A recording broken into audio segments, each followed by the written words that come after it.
travels of the wandering wolf. You are listening to Brothers of the Serpent podcast. Yeah, you got to be at least in the video, bro. And welcome back, ladies and gentlemen, boys and girls, angels and demons and monsters and serpents. This is Brothers of the Serpent podcast. Zero mistakes. Zero mistakes. We have definitely not done this before, and we're coming to you not live from the 10x10x10 tangent cube of science, where we are nestled amongst the dusty bones of an ancient seabed high atop the Edwards Plateau. And this is Zero Mistakes intro, because we had a perfect intro and it didn't get recorded. So it was pretty good. I'm gonna miss that one. I quit. It's this guy. So anyway, we'll cut from here and play the rest of the show from the beginning from now. You're gonna love it. Yeah, it was a lot of fun. It's genius. Enjoy.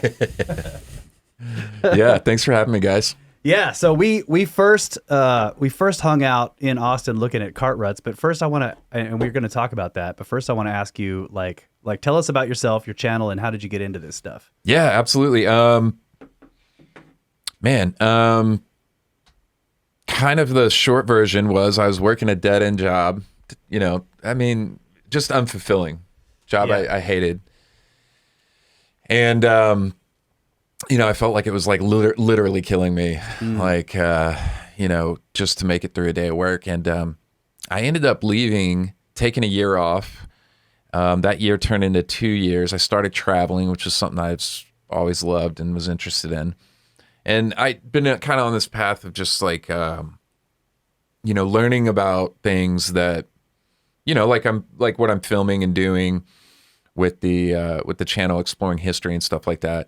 So I just started focusing my travels on ancient history, going to these ancient sites. I really wanted to see them in person. Yeah. So my first trip was to Peru, and the first site I ever went to and saw was Sacsayhuaman. And after that, it was game over. Yeah, and like walking up to that place was just mind blowing. And I haven't stopped since. And I had a buddy that I was traveling with. How many times have you been to Peru? I've been to Peru twice. Okay. Yeah. I just got back a few months ago. You stay down there a long time when you go, or just a couple of weeks? Or yeah, this most recent time I was down there for a little over 3 weeks, and did everything. Cusco, went out, got to see the Nazca lines, which I missed the first time, and the Banda holes, which has been a focus of mine recently. Yeah, and so got to do a lot of stuff down there this last trip that I didn't get to last time. So it was a blast. Yeah. And I'll be back in October. Oh, okay. Doing a group trip, like a tour. Nice. So that'll be fun. But yeah, Peru,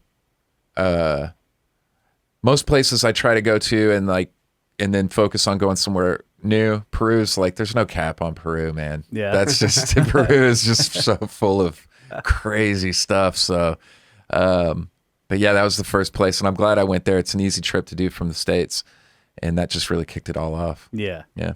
So you were saying you had a buddy that was traveling with you initially? Yeah. I had an old Army buddy. We served together overseas, and we would do these hikes, and he would bring a GoPro, and he was just making these hiking videos, and I was like, shit, man, I can do that. Yeah. So I started trying to figure that out. I have no background in any of this stuff, so I'm just pointing a camera, and I don't even use any of that stuff anymore, the GoPros and stuff, when I travel. It's just everything's on my phone. Just the phone, yeah. The phones are... Everything I need is awesome. on an iPhone now. I mean, these things are amazing. I know. That's what I use too. Yeah, we went through that a little bit, started buying all this gear or whatever, and you're just like, but the phone, it's like, I can slide it into my pocket. Yeah. It's got great, yeah. They're better than the GoPros, that's for sure. I can shoot in the dark. Yeah. And it picks it up. I can't do that with the GoPros.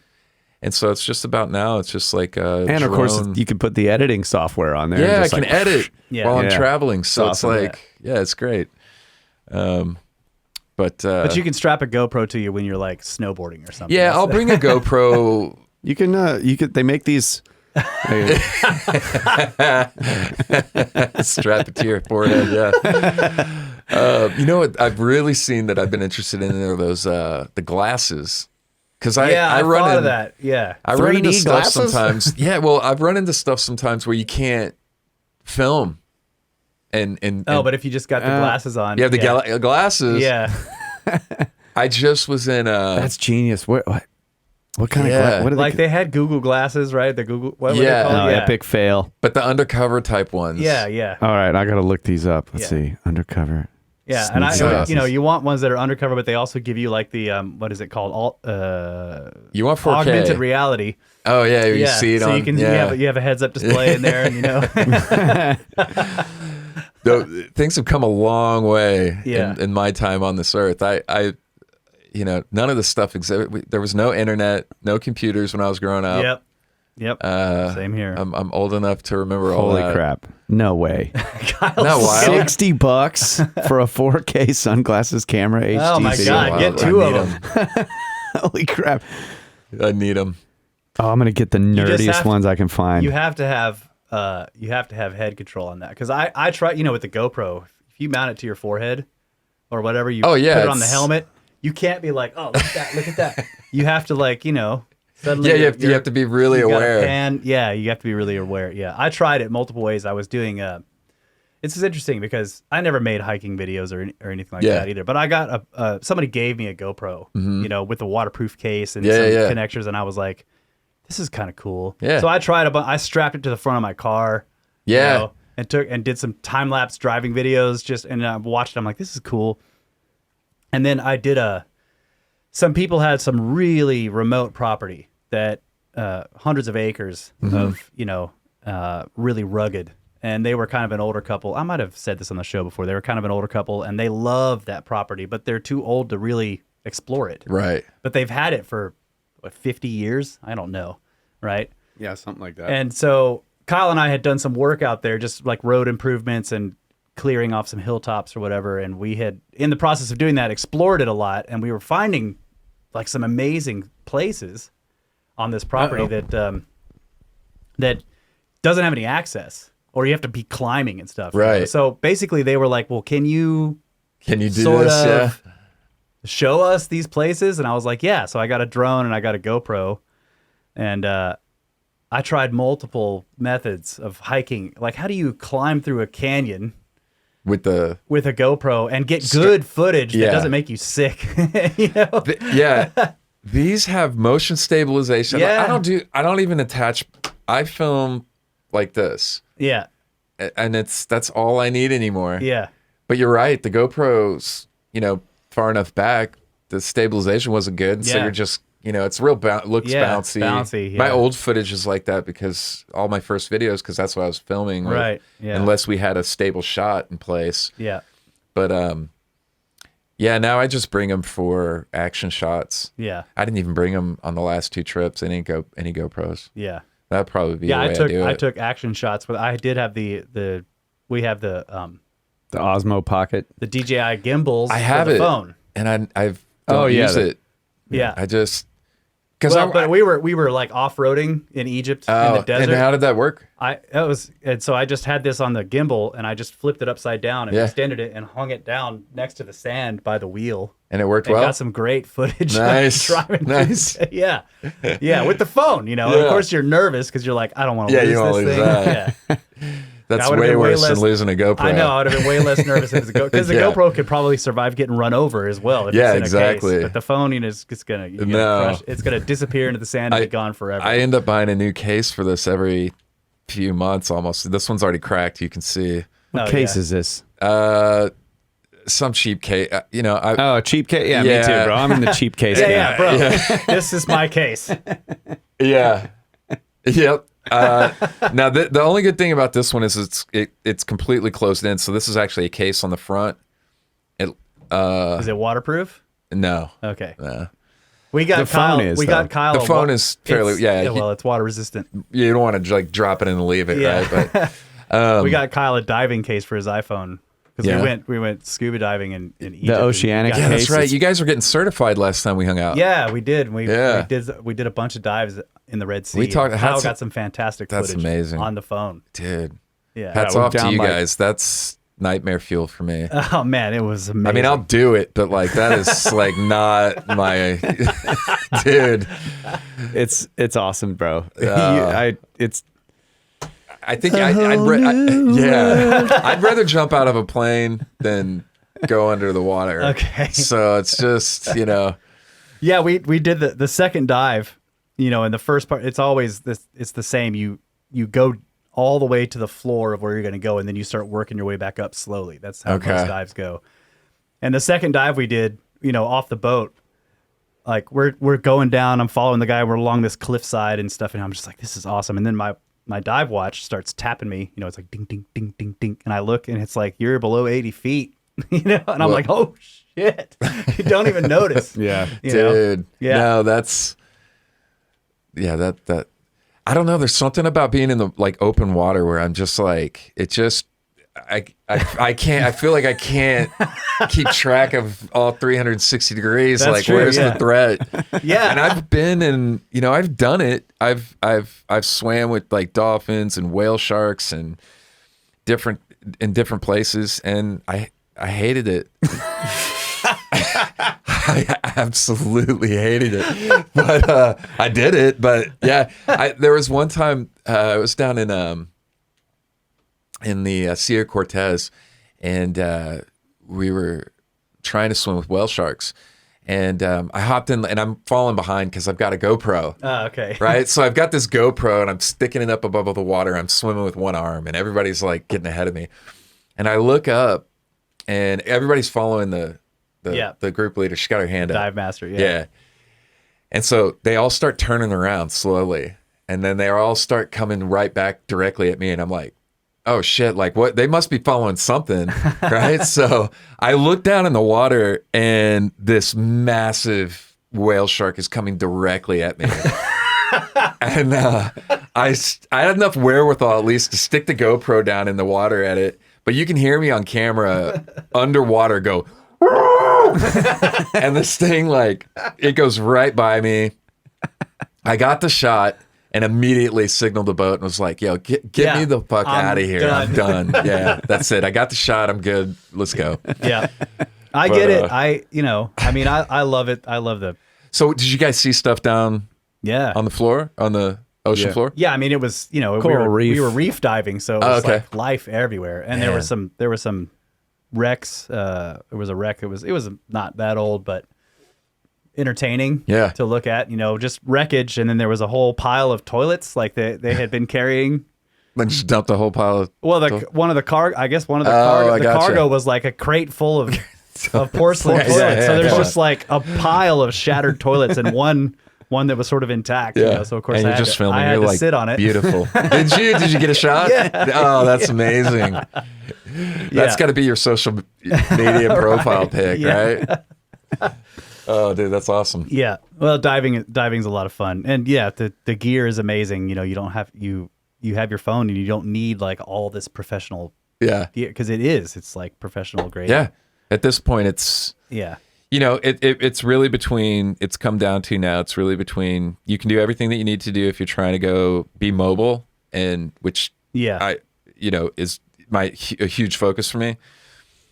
So obviously I lean that way. Or if you're trying to get really extremely professional with it, right? So full on camera setup and stuff like that. But they both come with their own sets of, I'm limited on zoom, picture quality when I start getting into stuff, but that's what the drone's for. Yeah.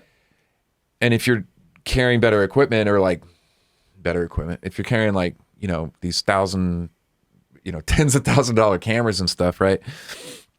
You're going to have tripods and all sorts of gear, which keeps you from being able to get to some of these pretty far out locations that I has been my focus. Yeah.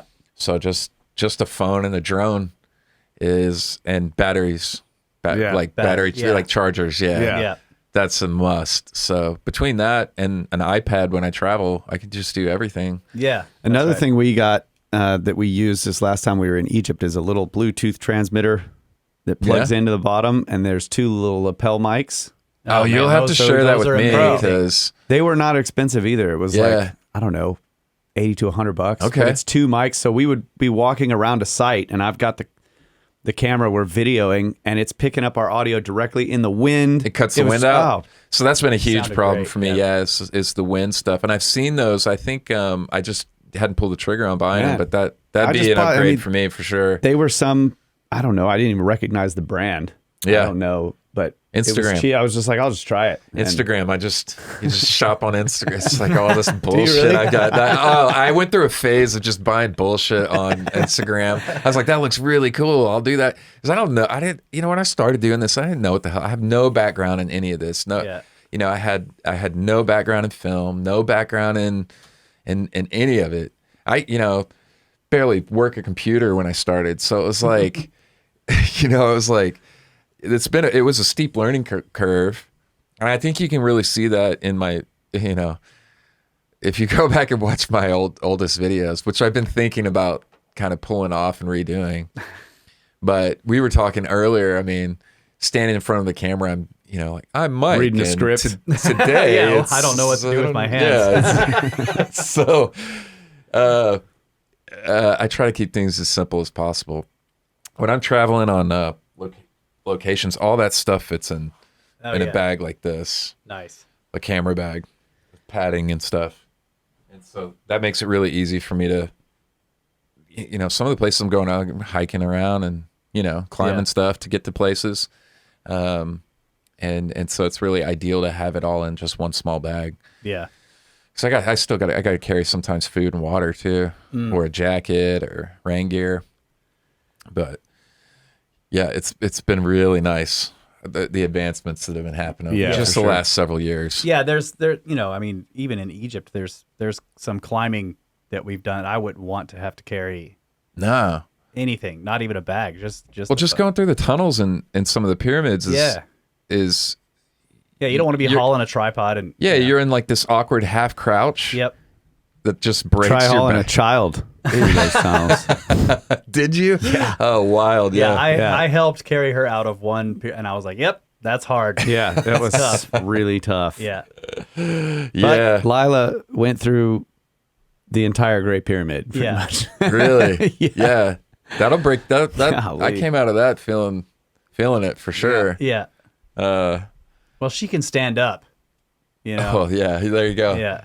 Yeah, but trying to go down those steep slopes, Yeah. you're bent over. I mean, I had to carry her. Yeah. And Laura carried her, and it was not Some of those easy. I was just like, I'm sliding, Yeah. where like it's not full on steps. It's like Yeah, the yeah. boards and stuff, Yeah, just boot scoot. You're like 7 feet tall too. That must have been really tough. Yeah, my back was messed up. In fact, I messed my shoulder up over there, and I can't remember where we were that I stopped. But I was like, "Do you have anything for pain?" Like, I was just looking for like Advil or something, And they're like, "Yeah, we can give you a shot." And I'm like, "This is like a kiosk." In Egypt. Yeah. And everything's covered in dust. Yeah. The guy's like wiping his nose. I'm Yeah, like, I'll give you a shot. Yeah. but I had to ask. I was like a shot, like a needle. He was like, yeah. I was like, where? He's like, in your shoulder. I'm like, well, what kind of drugs is it? are I'm we like, talking no. here? Yeah, I'm Yeah. like, no. Yeah, let's- though I was trying to get a non-anti-inflammatory painkiller over there. Uh-huh. And the guy at the pharmacy is just like, diclofenac.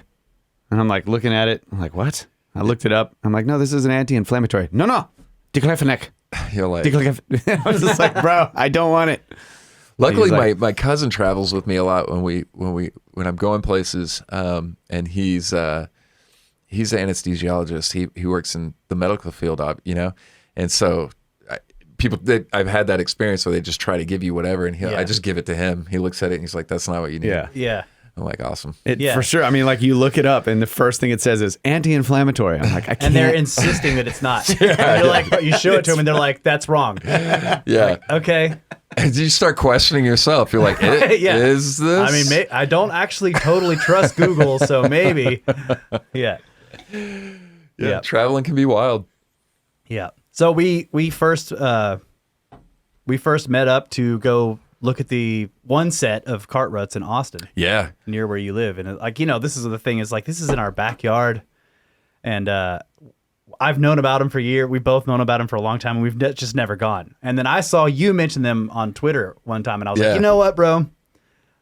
We need to go see those too. And you're like, okay, let's go. So we set it up. We went to visit them and like had a little trouble finding them, but we did.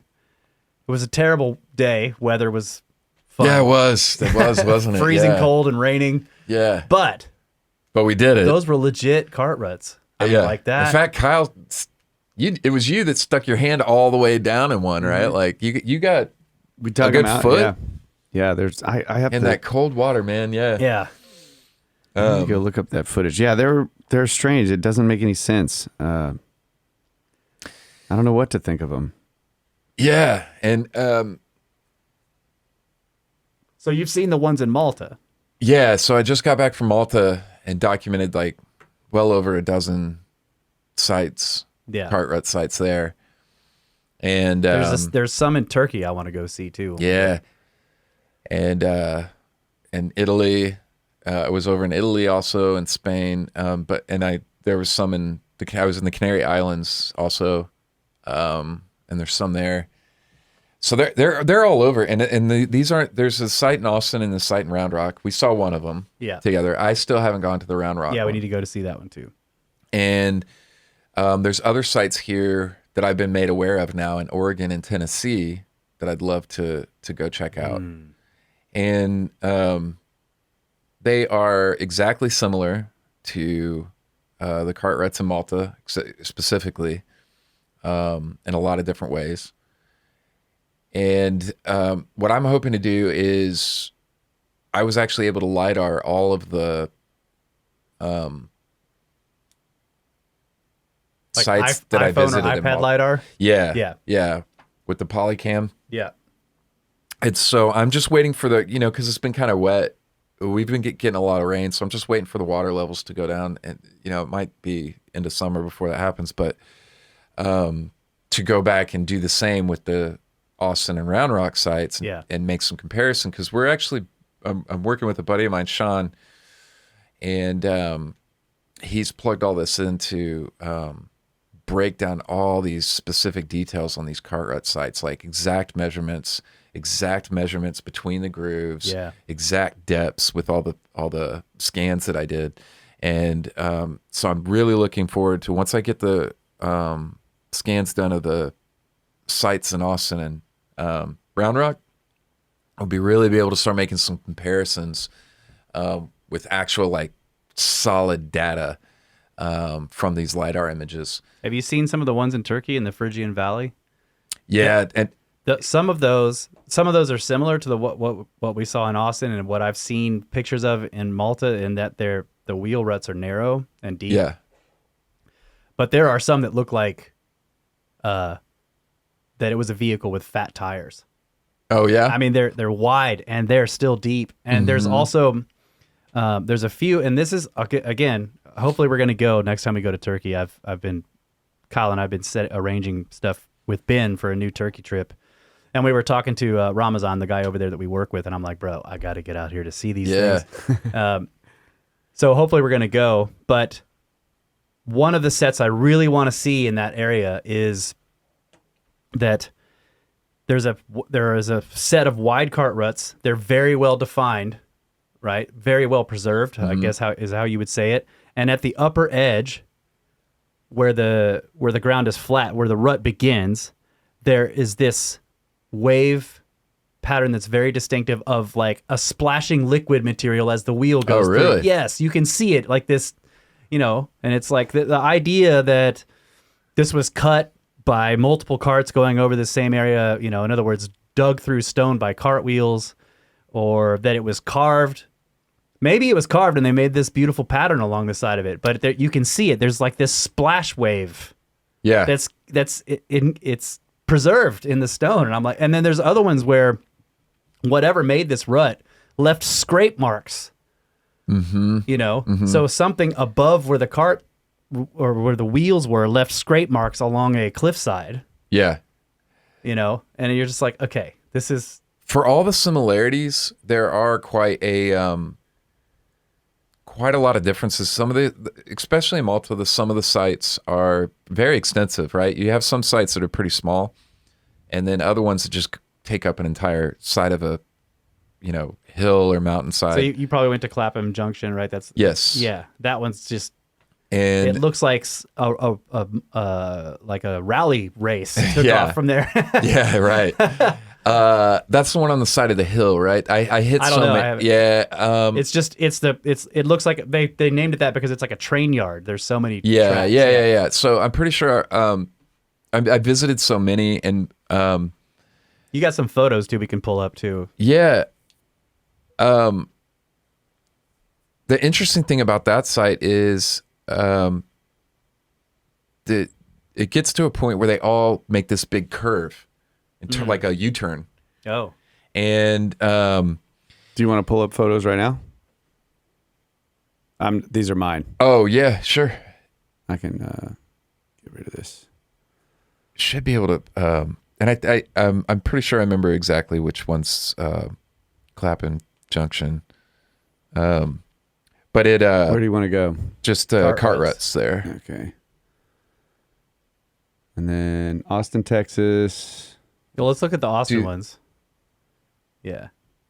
All right. Yeah. So these are. Go up here. These are awesome. These are very similar to most of the sites in Malta and a lot of the sites that you see around the world in terms of the straightness and uniformity that you'll typically see. Yeah, and it is stone. This is basically limestone, like bedrock. bedrock limestone. Yeah, and I think something to point out here that most people that you need to understand if you're looking at these images is that that silt and stuff and those ruts, some of those go down very deep. Kyle stuck his hand down a foot down into one of those. Yeah, they're filled with material, obviously, right? Because this is in a creek. It's in the riverbed. Yeah, and then they'll cross. Yeah, look at that. Like it starts to. And this that's a good one. Yeah, there they go. They're crossing each other right there. Brings out a pretty good, what I was noticing specifically in Malta and what I'd like to investigate more about the Austin cart ruts is there was clearly most of the sites in Malta, the cart rut sites, were obviously quarries as well. Yeah. So there's, in my opinion, a connection there between them being quarry sites and the cart ruts. Yeah.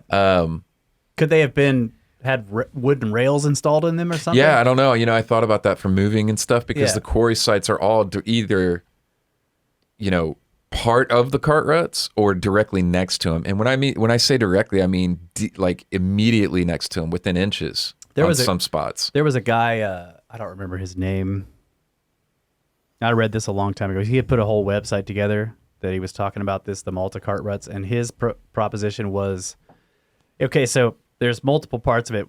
It's obvious, geologically speaking, that Malta is an uplift, right? One side of it's just a sheer cliff into the water, and then it slopes down gently from there into the water on the other side of the island. Like the whole thing is kind of tilted. So it's this massive uplift. And he was suggesting that this uplift happened a lot more recently than geologists think, and people got onto the island when it was still basically like thick clay mud.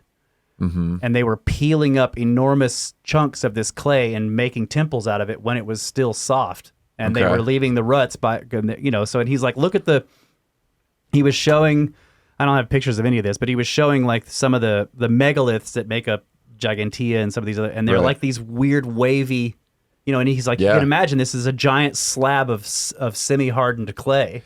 Yeah, I should have. It'd be real easy to share you, here. like, because I have a right here at the top of my. Oh, Kyle's got a video of the Austin cart ruts of us walking around. Oh, nice. Yeah, let's play that. Yeah, so there's This is a creek bed. It's just not. It's like a seasonal creek, I guess. So there's some water down there, but there's a lot of grass. So hopefully it'll dry up a bit more this summer, and we can go and take a look at it again when there's not so much water. Yeah, that's kind of what I'm waiting for the LiDAR imaging. Yeah. So I can. This part right here, they kind of merge, and then they split off. You can see the rut set on the right takes a curve, and the other one continues straight. Yeah, and this area is worn down enough, and it's been overrun with like some of those deposits, and then obviously you've got all the plants growing and stuff. That you've kind of, it's just this one area, but if it ran, Whoops. What happened there? kind of similar to what we're seeing or at least what I've seen at places like Malta and different areas, might be worth investigating that area for stuff like evidence of quarrying. Yeah, I agree. Like if this is, because I guess the conventional, if you could find a conventional theory on this stuff, is that it was made by pioneers crossing, and they were driving their covered wagons over the same spots in the riverbed. The funny thing is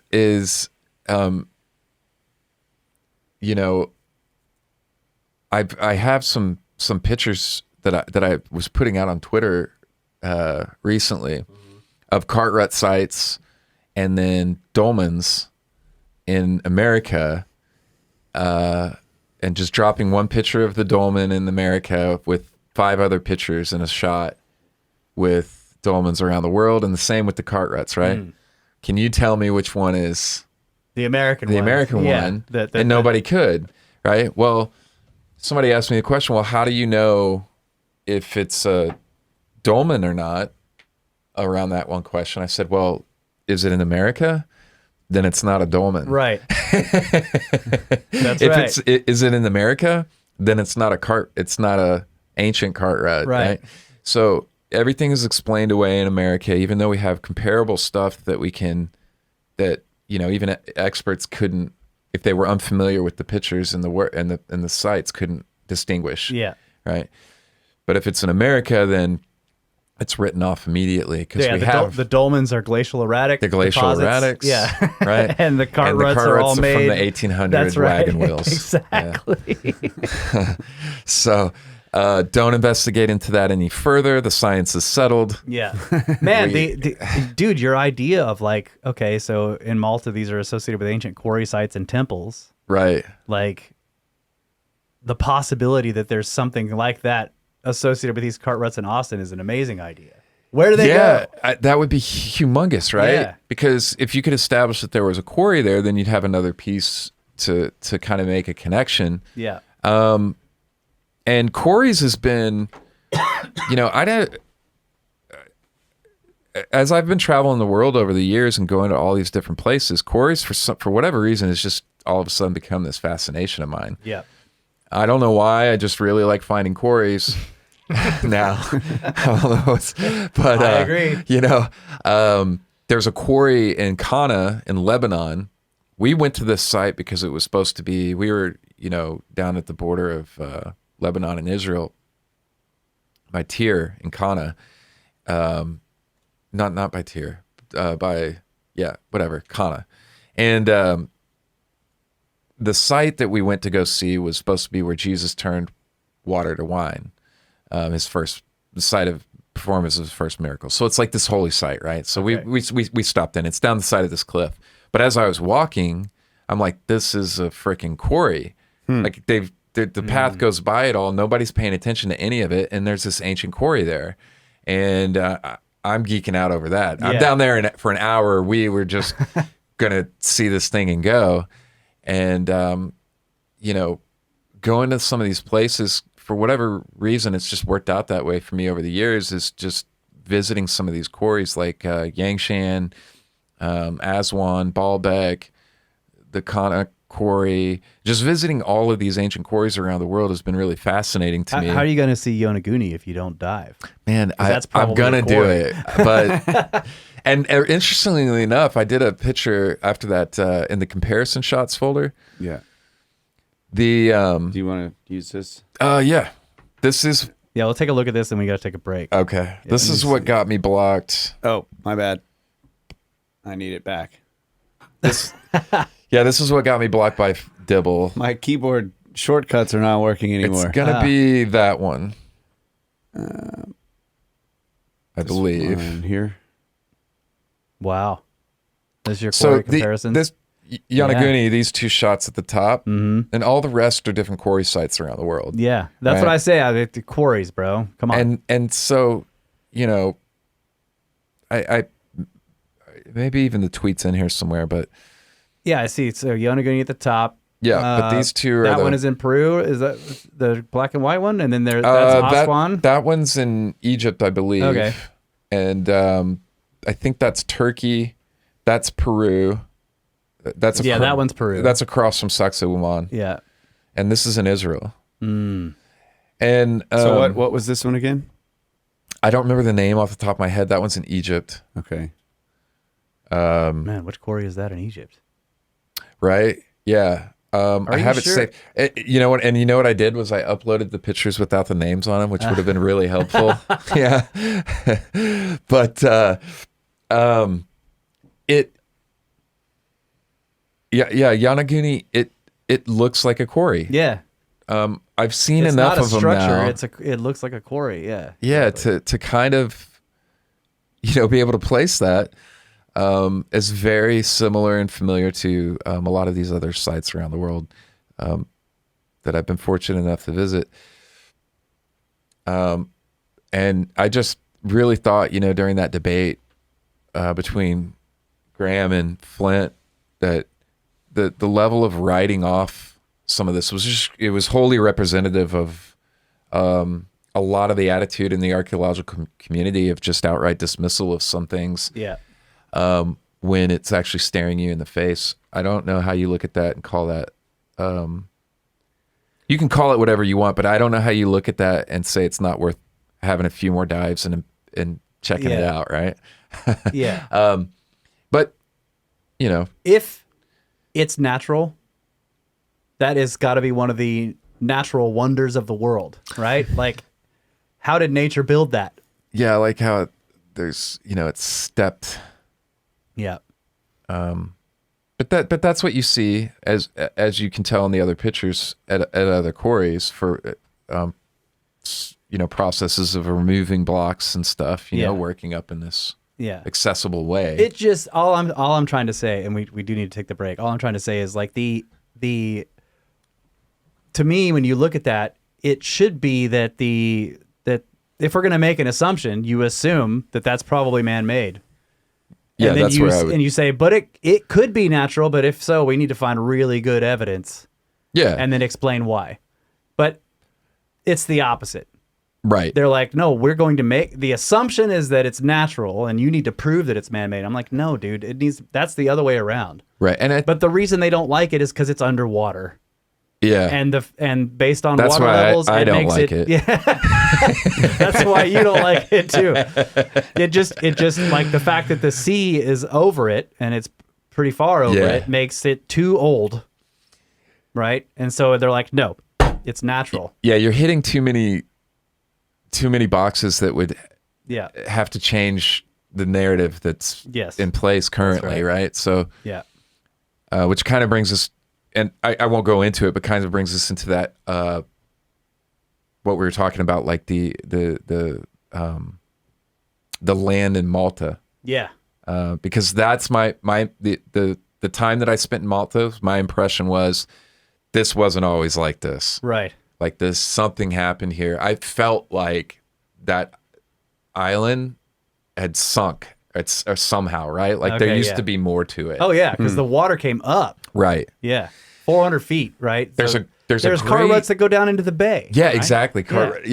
And there's a great video out. Most of the time you see it the other way around, especially these days with the whole push on global warming and stuff, that there's people doing videos of what the world would look like with sea level rise. But I found this video and I retweeted. It's on my Twitter account if you want to dig for it and find it.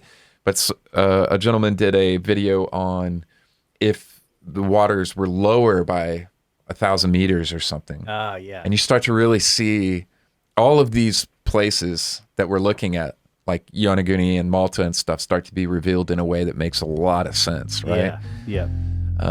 So I found too that old. really fascinating. It's too old. Too old, right? All right, let's take a break. All right. All right.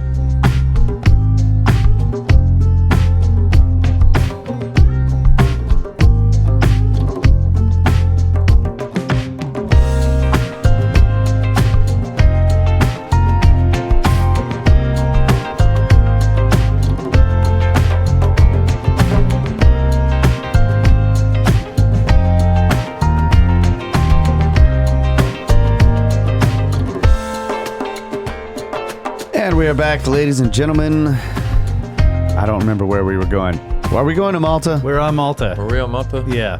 We haven't We're seen. talking about water and stuff going off. Oh, into yeah, the that's water. right. Yeah. Did you see that specific set, the one that goes down in Yeah. the bay? I've read, Yeah. that There's a lot more going on. it comes right there, back up too. on another island, Yeah, I've one that I've they heard shot that. shells at during World War II or something, and they probably destroyed some temples that were over there. Yeah, so it's in They're a using it bay, and if I remember correctly, it's I don't even want to try.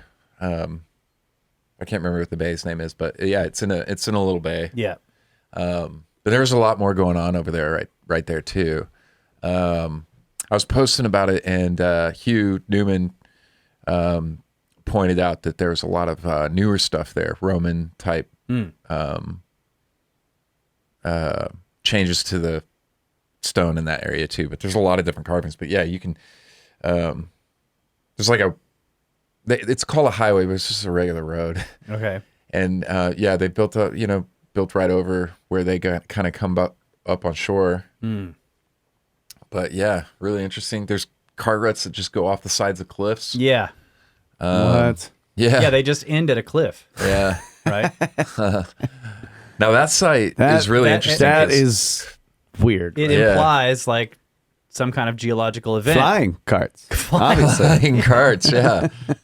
It's We've a had this runway. wrong the whole time. They're takeoff. Yeah. They're landing zones. Have you seen the one the Samipata megalith in Bolivia? Looks like No.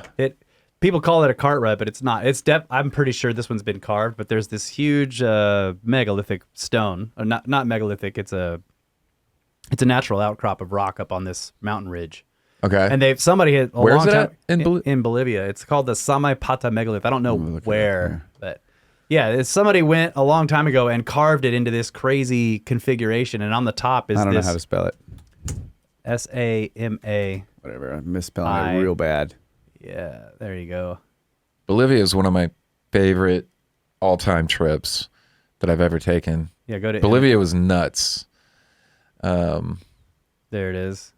So look at this one third from the right on the top. Let me see if my hotkeys work. They don't. Golly. All right, which one? Third from the right on the top there. Third from the right. This one? Yeah. So it's very eroded, but it's this ridge on the mountaintop.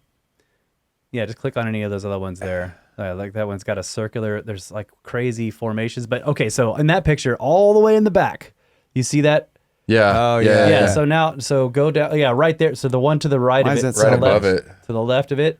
Yeah. So These are tiny. and there's this strange diamond pattern that. Yeah, has I mean, been- these look like quarries to me. Yeah. Yeah, Yeah. It does look like a or at quarry. least partially. Yeah. And who knows how many times it's been messed with as well.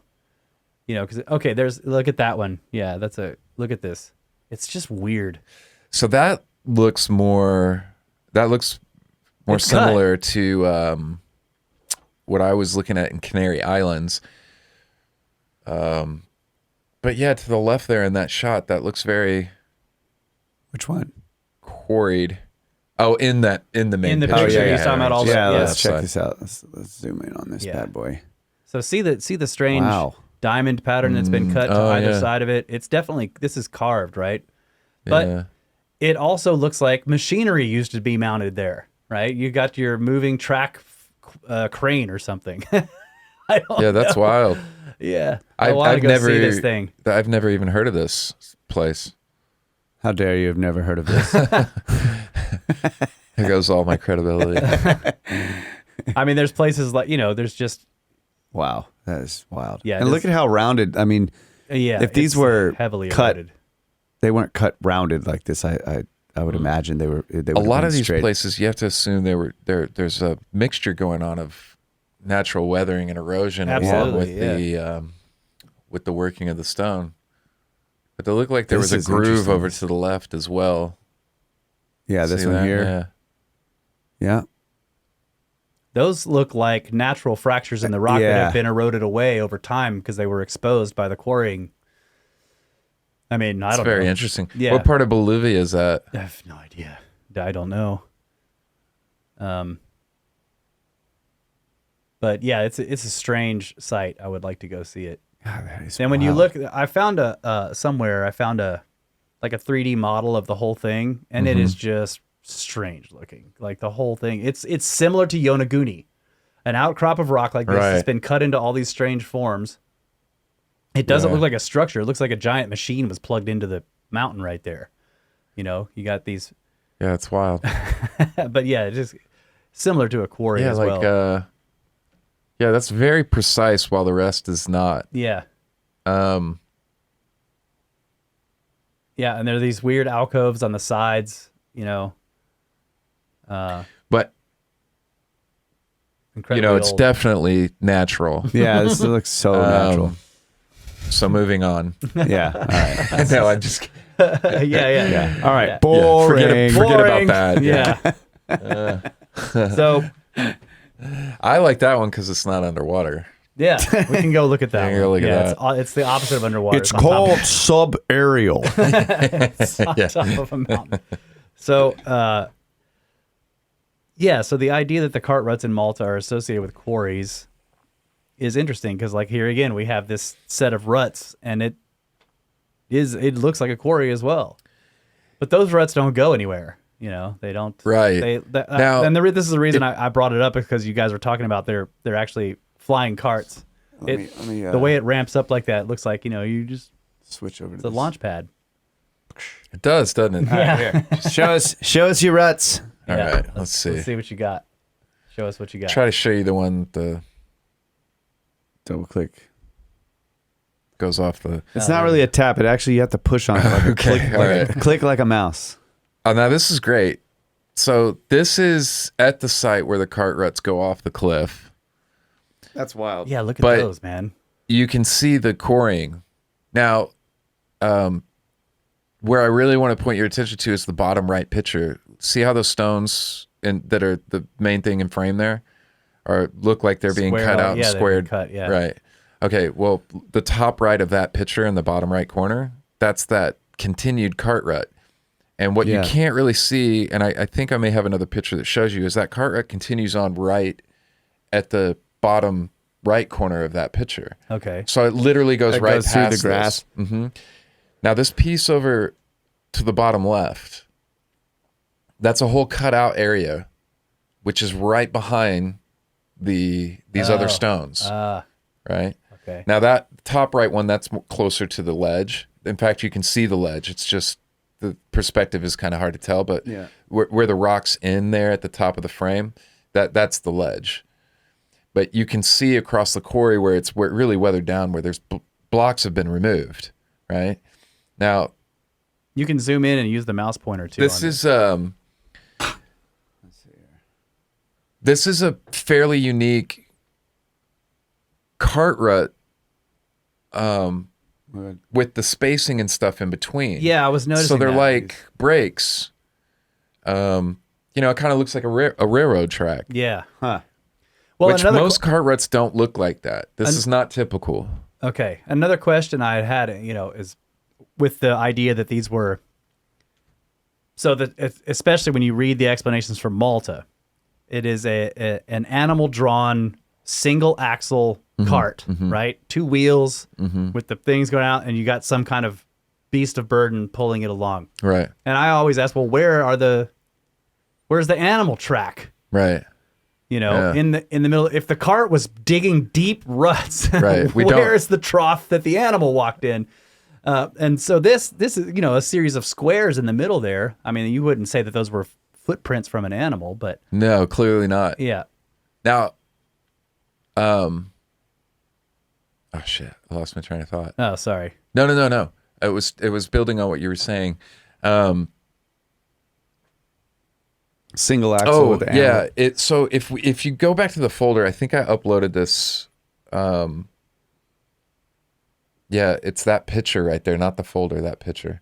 So what I did was, I took the LiDAR from my phone with the Polycam Okay. of all these sites. Yeah. And so my buddy Sean, who specializes in this work, and I hope if he's watching this, he doesn't get pissed at me for figuring. I think it's Verge Point. I want to make sure that you I'm give him a shouting give him a out plug. right. Yeah. Give him a proper plug. Yeah. Exactly, because the work that he's been doing has been amazing, and it's. We can I'm gonna definitely- keep looking at we can this look while it we up. talk about it. We but- can look it up on the break too and make sure we get it right. Perfect. So what he's doing right there is adding in the. He sent me some Theoretical other wheels. Yeah, so he sent me some other images, and we can look at all this in 3D. He and I, and that's what we're breaking down for one of my next videos, is to share all this data with everybody. So what he's done is he's taken these cart ruts and modeled them after the, as close as we can to the accepted norm for what they're saying. The established cart rut, where you have that Roman measurement of cart ruts, right back. And The placing them width within of the wheels, you mean, and all that kind of yeah, stuff. and then seeing how they function through the cart ruts with this data. Okay. So, we're actually running this in 3D, in a 3D modeling system that will take the cart ruts and run them down the groove and see how they function within these Okay, grooves. take the cart wheels and run them down the Yes, ruts. correct. Yeah. Yeah. okay. And the problem is, and we haven't gotten into all the specifics, but he's breaking down the distances between the ruts, the depth, and all sorts of stuff. You're going to have variables there due to time and weathering Yeah. and erosion. But, for me, one of the things is, and you get to these areas like I was talking about before, where you have these turns, these sharp turns. Yeah. The wheels get bound up. How does that work with a large wagon wheel like this, right? Yeah. So once we start running some of that data through, and then doing this 3D imaging, we'll be able to see if that's even practically possible, right? For some of this. Yeah, because you can see how much of the wheel is actually under the surface of the rock there. And if it went around a tight curve, the wheel would bind up. Yeah. Bind In other up. words, the rut would have to get much wider at a turn Yeah, exactly. in order for the wheel to be able to travel through it without rubbing the sides. And if you have too much variation on height and depth between the two ruts, you're also looking at, it's not like they had shocks. Yeah. You're going to snap an axle. Yeah. You're going to, you know what I mean? So or the wheel's going to break at the point of contact with Yeah, because the you mean the weight of the entire cart goes onto the wheel, right, the downhill and wheel. it would be, Yeah. and so Oh, it can't tilt. Yeah, you're right. right, Yeah. and so we're really breaking into all that data. We've just started. I just cool. got back like a month ago or Man, so, that's really awesome, dude. and it's going to be a lot of fun digging into all this. So another, just to, because you got this cool graphic. Another Mm-hmm. thing Kyle and I have discussed. We've talked about this a lot. On our vehicles, you'll notice anywhere you're driving and you've seen somebody in the mud. You see the dried tracks, right? right. You see that in any turn, the wheel tracks separate the front wheels from the back. This is a four-wheeled vehicle where only the front tires turn. Right. The question are these two-wheeled vehicles? You already have to eliminate sleds, right? Unless the sleds are very short. Right. Because again, you have the same problem. You're not going to put a long runner into those tracks and be able to make any kind of turn. Exactly. Yeah. Right. And then if you have four wheels and like our vehicles do, only the front tires turn, then there's separation when it goes around a turn. Yeah. Absolutely. Yeah. So can you do, say, for example, four wheels where both axles are turning to, and will it stay on the same track if they both turn? Yeah, they'd have to be Really pretty calibrated. precise, Yeah. well calibrated. Yeah. Yeah, because we had a Bobcat that when you turn the wheel, Yeah, all-wheel steering. it's all wheel steering. The front wheels go this way and the back wheels go this way, and so it but it didn't. You could see the tracks would separate, and I mean, unless it's perfectly calibrated, which it never Right. is. Right. And this is a precision machine. Yeah. It's a modern It's- machine. Yeah, it's not it's not wood. Right. Like, yeah, and I think when we start breaking down the data on, especially the spots where you have those sharp turns, and if we can go back, I can hopefully, I hope I have that picture in here. Where Because do you want to go? Cart Ruts, Malta. Malta. There you go. All right, thank you. Let me see. Really tiny thumbnails. Sorry about that. No. You can start clicking through them. Yeah, can I? Yeah. And you can scroll. Oh yeah, you use the arrow keys. I can use the arrow keys. You want me to? Yeah. I know this is not set up very well for Yeah. you, but But there's more of that's that same site. But yeah, well, I see a rut there. where do you want me to go? just kind of keep going because it's going to This be a way? different site. Yeah, to the right. Oh, you got a But drill hole there's there. there's okay, yeah. that's a better shot of the quarry and where the cart rut actually Okay, I comes see. down. Yeah, right the there. cart rut coming down and then Yeah. down below there. Yep. Mhm. Aha! Ah, Yeah, Aha, there's the okay, one that so goes off into the water. The road is directly on top of it. It is, yeah. And Malta's okay, cool. So we're getting closer. But that looks like Austin.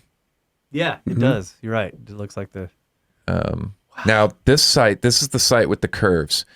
Now, if you're able to zoom in, and I think I have a better shot here eventually, but I'm not sure. This site's really, really deep. And you can see look how it's like waved, right? Yeah. Now, Yeah. some of those are so deep, and I did 3D scan these, so it'll be exciting to share all this, but some of those are so deep, it's just not practical that there was something going over this. And I do have shots from inside down in the rut and the 3D scans. Is You the just bottom see of how the rut deep that flat is. versus the surface of the ground? No, they kind of come to a V at this site. Are you talking about like inside the rut? no, Yeah, so- along the track. Do they undulate So the up and ground is down? doing this if you were traveling along Yes. it. No, some of these get Oh, really man, deep. Look at that. Oh yeah, this is Look at this- classic look at the professional shot right here. This. That's years and years Of practice. of practice. You don't get this good overnight, ladies and gentlemen.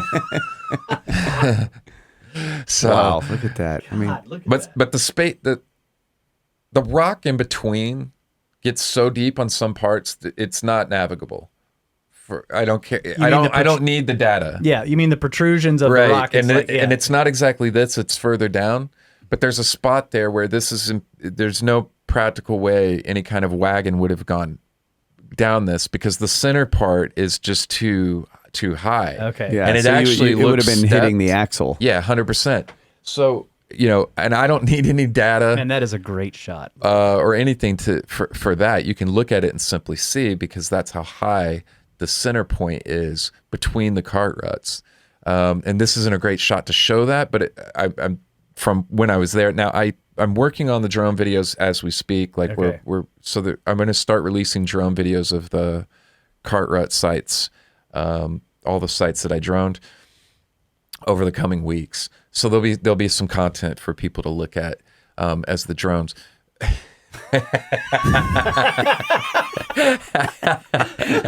Sorry. That was great.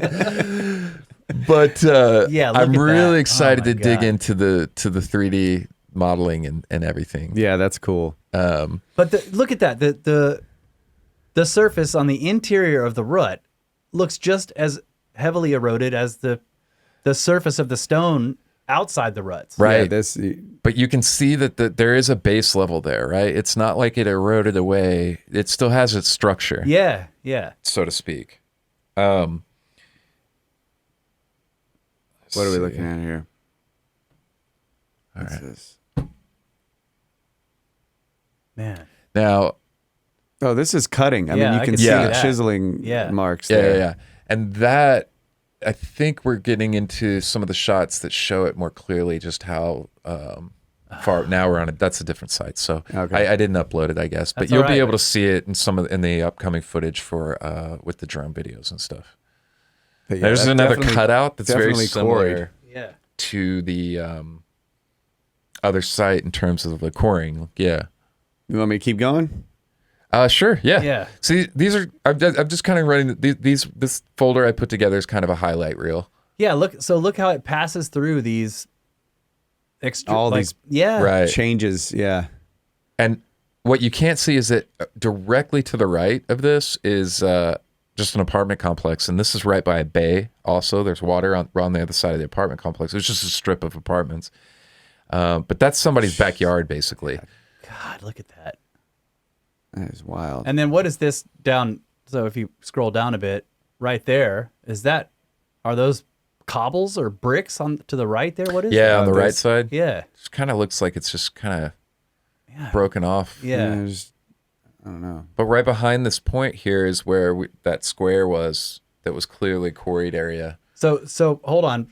Can you zoom in on the left? Go scroll down and then zoom in again on the left track here. Look at how there's multiple ridges Yeah. inside.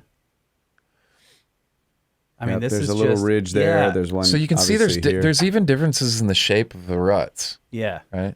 Some of them are come to a sharp V, and Yeah. some are very smooth and rounded at Rounded. the bottom. Right. Some are thick, and some are thinner. God, it's amazing. We got to get out there. Oh yeah, look at that. Yeah, yeah, and that's just It's right. that's next where to the they are. They apartments. just and there's construction going on everywhere in Malta. It's covering stuff up, Yeah, it's crazy because it's like filling them with concrete. Oh, literally every part of that island is some kind of ancient site. Yeah. That is wild. Look at that. Now it looks like some passes went up here. Right, and it in stark contrast to the other side of it. Yeah. Oh, this one is just. God, that's like. How So deep is that? You think 2 feet?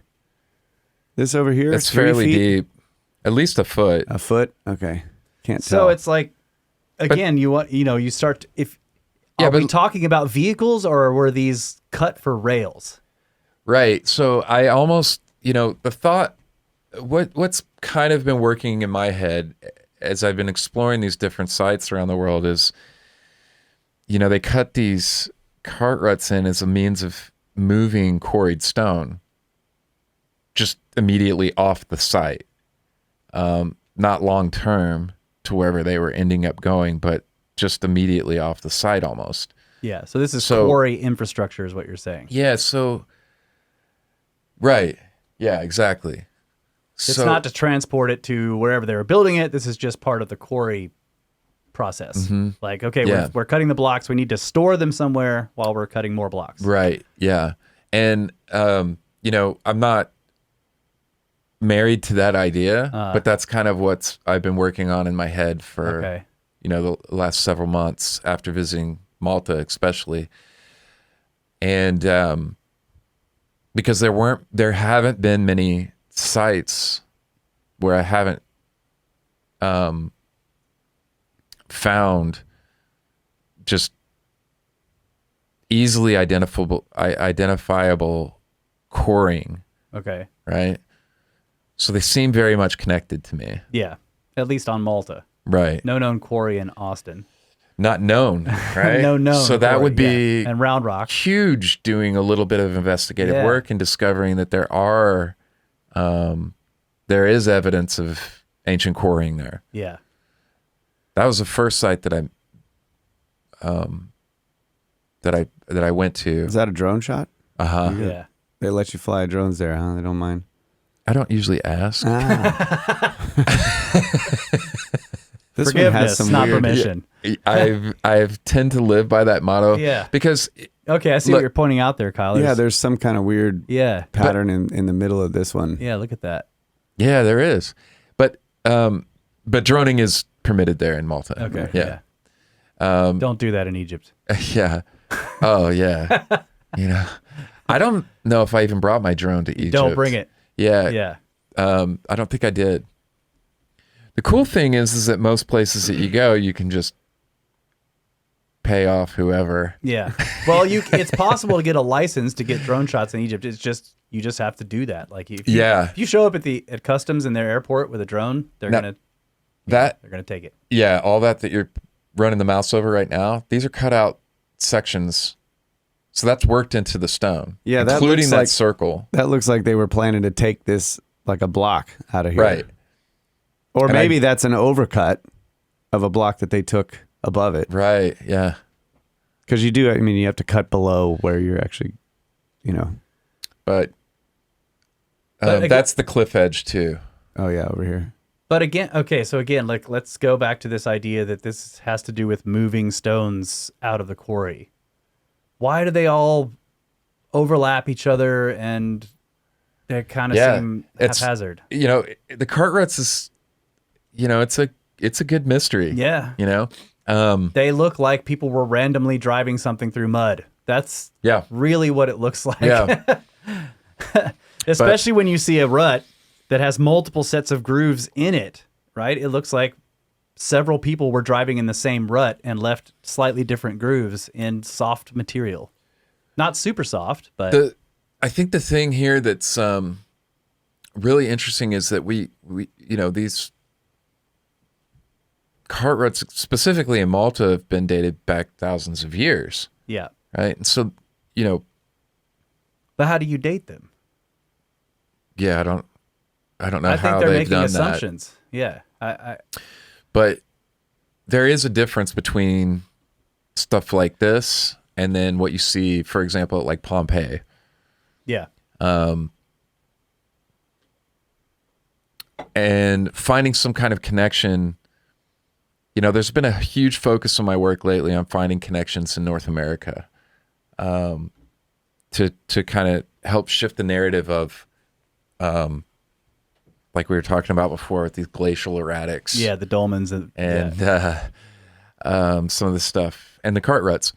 There's a lot of stuff that connects ancient America to some of the dates that you find out around the world also. Yeah. So whether it's petroglyphs, symbols, ancient mythology and legend within cultures, and then you start digging into things like the cart ruts and the dolmens and stuff that we find here. And then the ongoing work that's being done at Sage Wall. There's a lot of people that have been dismissive of that, but we've continued to put in the work thanks to the property owners, Chris and Linda up there, who've been allowing scientific research to go on with that wall. So ground penetrating radar has been done up there now. We'll be doing LiDAR here pretty soon this year. Just sent me some pictures of, there were some YouTubers that dismissed that went up there and visited it and did some videos and dismissed it outright as being just a dike, and that the backside, that it wasn't a wall, that the backside was just it was like basically full. Yeah, it was just a cliff, exactly. almost like a Right. bluff. Yeah. Yeah. And so they've just done some more excavation there at the top on the backside, and what's being revealed. In fact, the picture, I uploaded the picture. Did you? I think I uploaded it.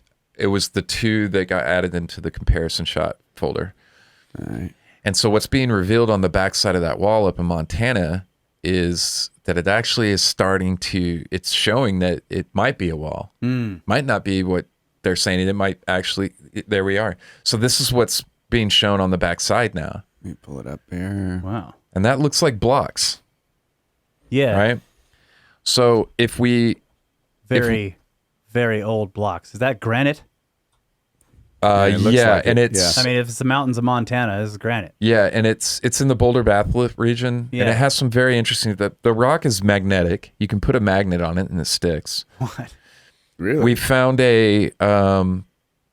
what the geophysicist that did the work with the ground penetrating radar out there, what he found was what he's referring to as a reflector, but there's about 15 feet down from the wall, there's a flat base. Yeah, that bounces the signal. Right, Yeah. and it's a flat surface down there. So there's there's a flat level surface down there. Paleo surface. And for anybody that hasn't seen the full wall on the other side, I think it would be in a different folder. Let's see, you said there But were two. that one right there. That's the back side that's being revealed. Now the ground used to come up over that. Were there other? Those base stones. And the full wall reveal would be in the a different folder. Oh, okay. All right, gotcha. And so, if anybody's not familiar with this, Montana. It's an amazing site up in Montana, near Bozeman. You can actually go. Yeah, that's it. So this is the side that we had our that buddy is Brandon come on and show us a cleared. bunch of stuff up on this too. He went out here. Oh yeah. Yeah. So Shout out to History Shift. oh yeah. Yeah. So huge. I would What's up, love to meet him someday. History Shift. He has a website where he is. Yeah. So he's how I was able to find all of this stuff and he went put up there and coordinates and he was doing great work. So I'm not familiar with him and I don't know him, but I'd love to thank him for the work that he's done. Because of him, I was able to actually go up there. I was made aware of this and the Tizer Dolmen spot. Yeah. When I found all that on his website, so it was a huge help. I did walk around for several days in the woods aimlessly for Tizer Dolmen before I found it. Yeah. But I did find it eventually.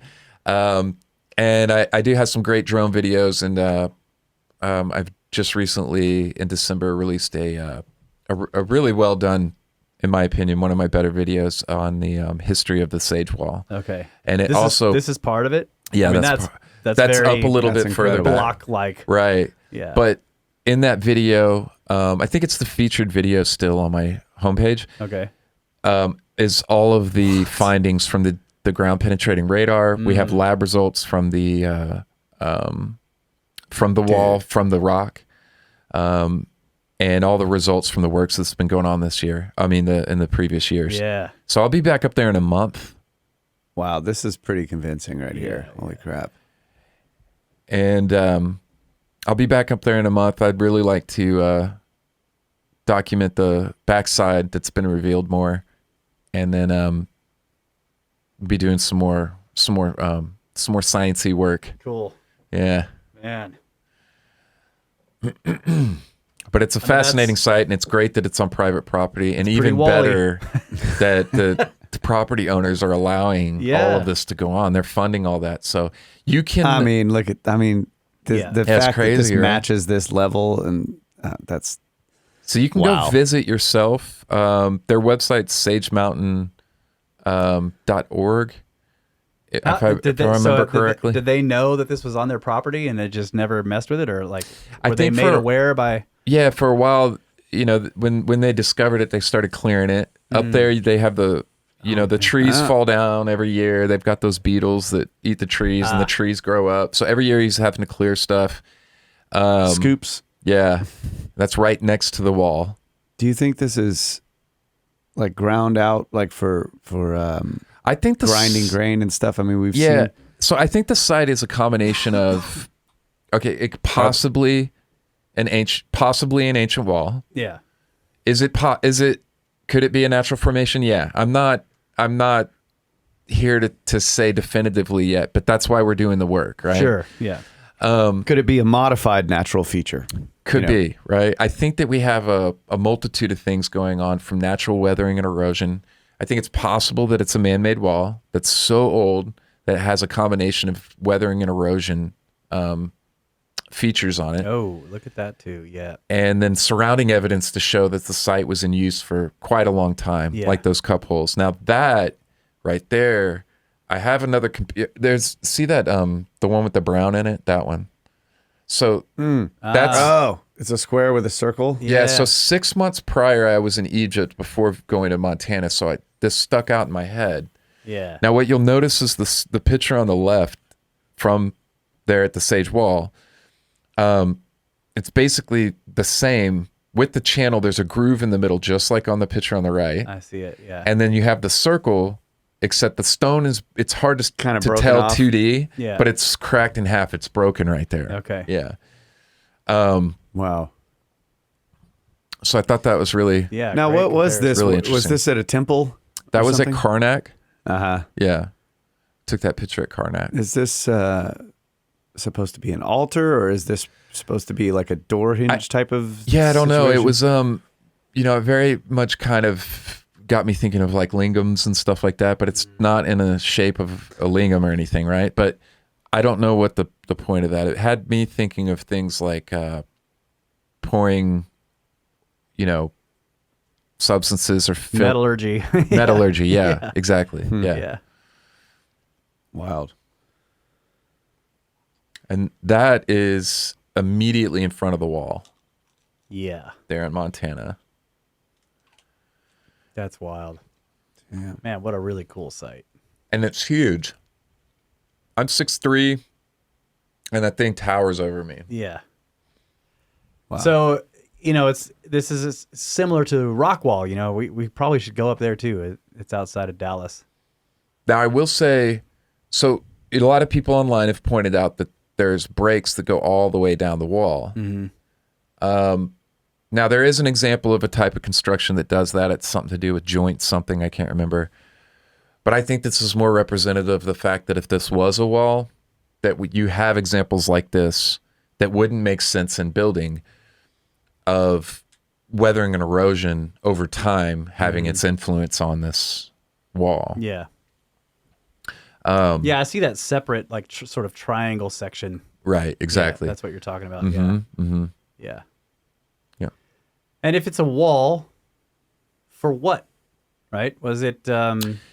Yes. Is it the remnant of a giant structure? Was it somebody building a dam? Well, what's really interesting and what gets left out a lot of times is that there's another wall directly across from it Oh. that is collapsed, but still has a couple sections that are still standing and pieced together. But you can clearly see where it has toppled and fallen. There's a lot of areas here where trees have grown into stuff and pushed things over. You can clearly see that's what's happened. But right on the other side of this is another wall. Again, it reminds me of Rockwall, Texas. Yeah. Yeah. I think there's plenty of stuff going on in Texas that's worth looking at. Yeah. Too. But now, with that in Montana, you have the dolmens that continue to be found in North America from, I documented several with my buddy Crispin up in Nova Scotia. And then there's Balanced Rock up in North Salem. Balanced Rock is the one that I put into a picture, which is, I hate to make you keep going back, but it's in the comparison folder. Yeah, I'll go there. We should take a break. Yeah. Okay. And we'll get to that other come stuff. back to this. Yeah. We'll get to that later. This is awesome. Hey, I was kind of a big skeptic on this wall in Montana, but I mean, some of your photos really look like. I still, yeah. When you see it from above in the drone videos, and how perfectly straight it is, it's like. I still have stuff to say about cart ruts too, so we got plenty of time. Wait, take a break. I'll talk about cart ruts all day. All right. Let's take a break.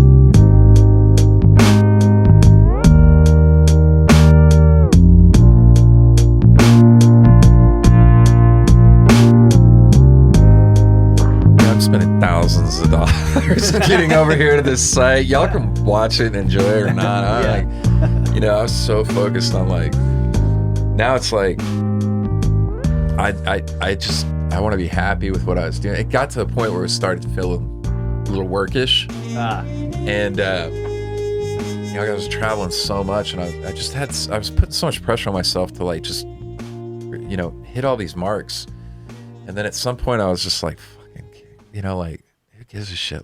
I mean, I'm getting the shots, but as far as me being in front of the camera, take it or leave it. You know what I mean? Just have fun, right? Yeah, exactly. Because it's too stressful to like I was talking about earlier. Some of my first videos, we were so scripted, and I was working with this editor, There was just this complete difference of creative style and opinion on where the channel was going, and trying to remember and then recite scripted stuff.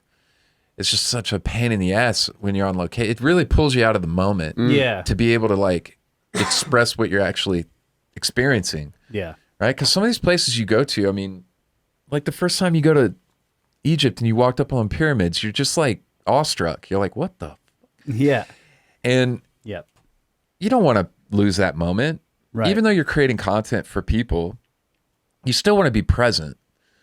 So, yeah, I smoke on camera now. Yeah. Vape on camera. Answer your question. That's the answer. I give a shit.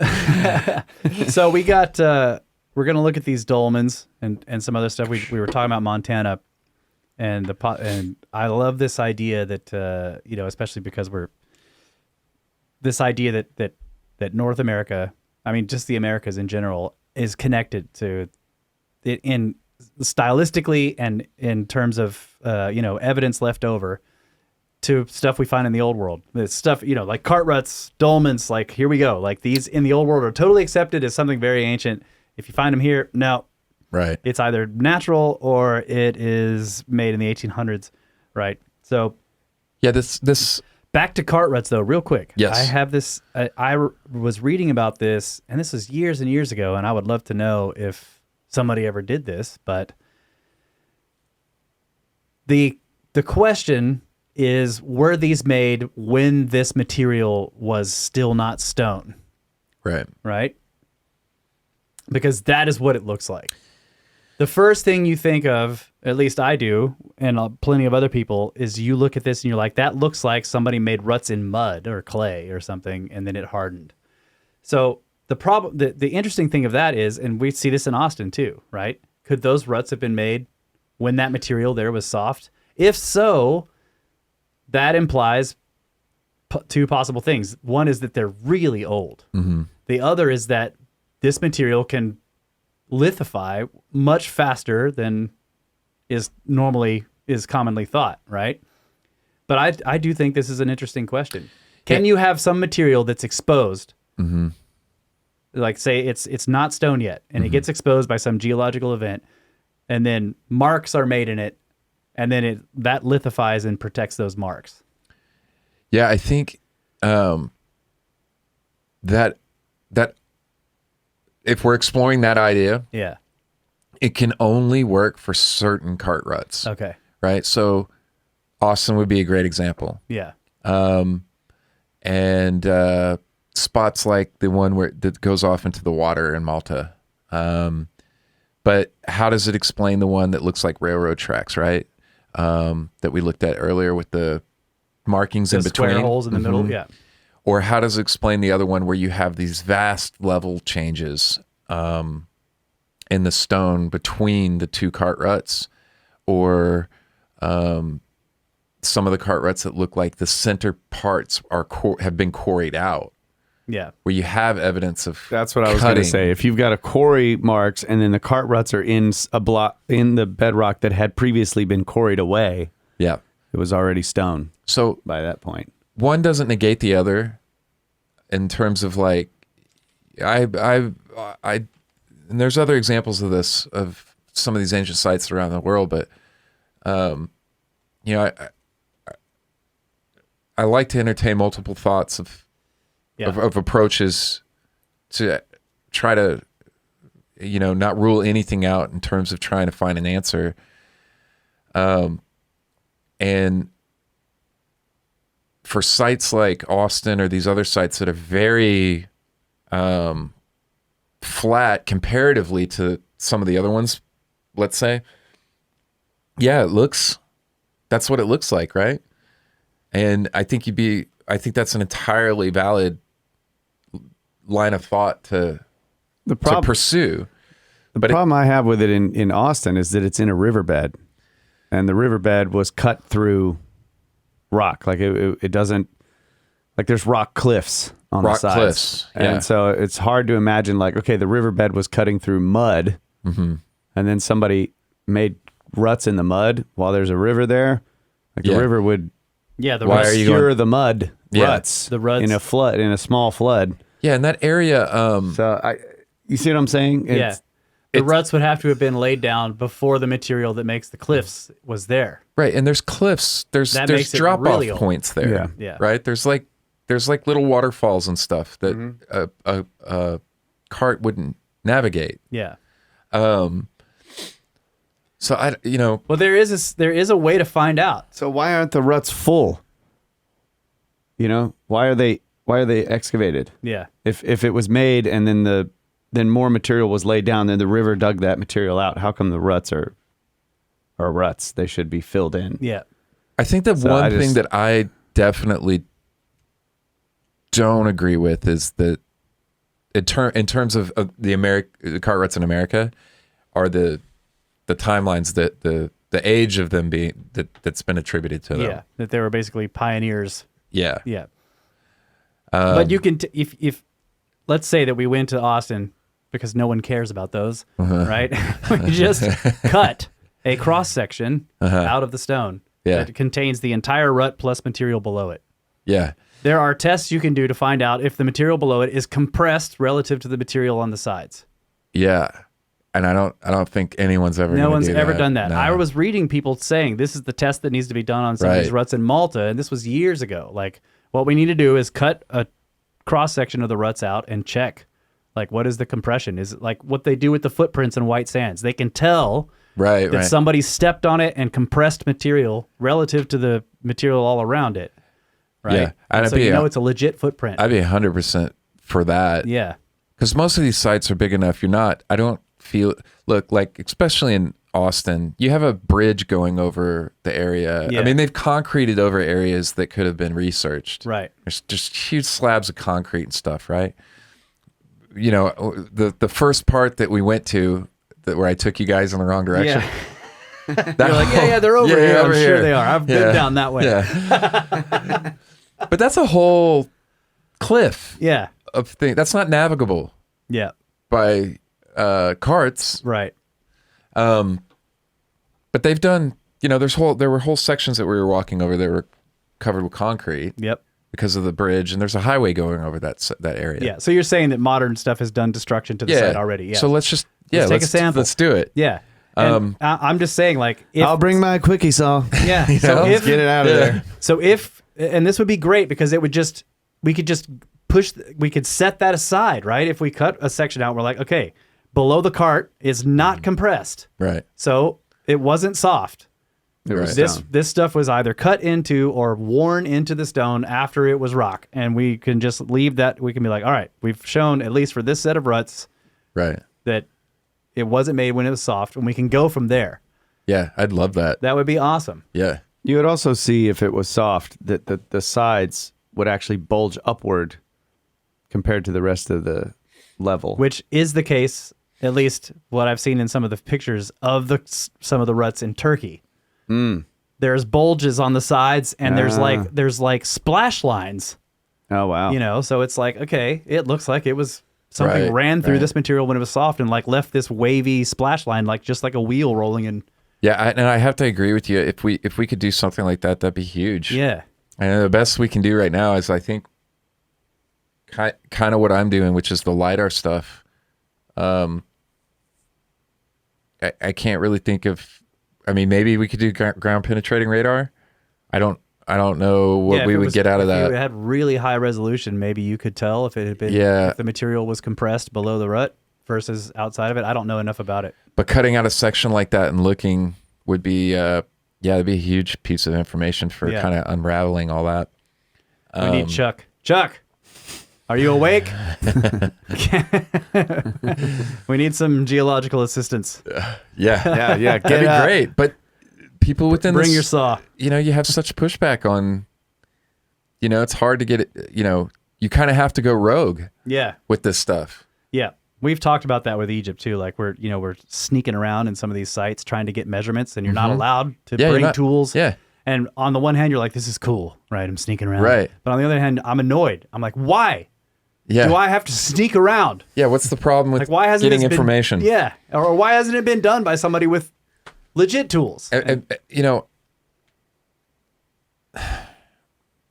like the scientists that have been involved up in Sage Wall don't really want to be identified quite yet. Yeah. And I understand why. Yeah. Because they'll be ostracized from their community. Yeah. So until there's like enough evidence to say like this is definitively this, Yeah. well, there's this hesitancy within the scientific community to be attached to anything outside the norm of already accepted. Right. And isn't that's a terrible thing, right? Like here's like, how is that science? yeah. They're not saying like, we believe this is an artificial wall. No, they're just like, doing- let's just go do some science on Let's it. get some data. Yeah, let's get some data. Run But some the tests. possibility that Yeah. they could be associated with, the idea that this might be artificial could be detrimental to their careers is just that obviously is damping science. Yeah, right? that's not science. Right. Yeah, that's it's more like a religion. Yeah. Yeah. you're a controlled narrative. Yeah, 100%. So, it's unfortunate, but when you watch, a debate like Graham Hancock and Flint Dibble had on Joe Rogan, that really gets highlighted, in my opinion. That was really brought into focus this differing mindset that exists within these two different kind of spheres of thinking. I think a lot of us within this community that are pursuing stuff like this want to have this really open-minded conversation about everything. Yeah. Right? Whether, being able to entertain a thought without ascribing myself to it. Yeah. I can research or think about a topic without saying that's what I believe. Right. Without completely buying it. Yeah. Right. Yeah. So ultimately, what are we really talking about when you're in a debate like that? It's not about the topics that they were talking about. Ultimately, what we're having is a free speech conversation. Because, it very much feels like what they're saying on the side of like an archaeologist like Flint Dibble is that guys like Graham Hancock should be shut up. And they shouldn't have a platform to spread, in his words, damaging or disinformation. Yeah. Right. And that it's harmful. Yeah. Right. So really what we're talking about is free speech. Yeah. If you boil it all down to its base level, we're not even talking about science anymore because, gathering data and asking questions is isn't that how you start it? Yeah. Right? Before you even do the work, you have to posit the question. So I don't know. And I think there's a lot of people that enjoy pursuing that line of thought, which is why there's been such a huge uptick in interest in ancient history and these sites, different sites around the world. Yeah. We live in it, without getting too political or anything else, we live in an age where it's like, we have more than enough reason to question everything that we're being told in our daily lives about almost everything. Yeah. So it's fairly natural for that to spill over into any rational person's line of thought. Yeah. And you're like, well, how long Right. has everything been bullshit? Yeah, exactly. Yeah. 100%. Yeah. 100%. Yeah. No, I completely agree with that. And the other thing is, there's maybe, I don't know if this is completely true, but maybe there's just two different kinds of people and the way that they learn. There's some people, or at least our education system seems geared towards like, we're going to lay out a bunch of material in front of you and you're just going to memorize this stuff. Right. And that's the truth. Right. And there's a bunch of other people who are like, well, I kind of want to see if I can arrive at this stuff you're saying is true on my own by starting from first principles or whatever, or maybe not totally first.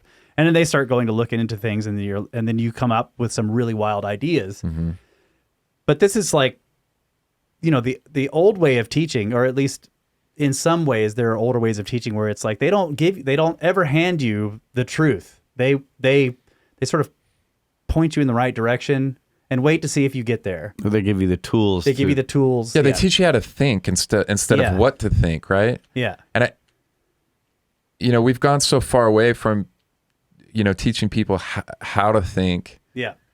or just operate in this body that we have, right, in society and the world. That it's more about what to think. Test taking. Yeah. What are the answers instead of the process? Exactly. Right? It's the what to think rather than how. And I think there's just there's still a large, or at least some appreciable subset of people who enjoy the process of thinking through it themselves. I love the process. Yeah. You used to have this saying that, and I thought this was really cool. The problem with the education system, or the way we've developed our method of education, is that the questions are the bad guys. Yeah, the questions are the enemy. It's yeah. like you're It's wild. you're attacking the questions with the answers. Right. The answers are the good guys, and the questions are the bad guys. Yeah. Like, oh, another question. I have to have the answer.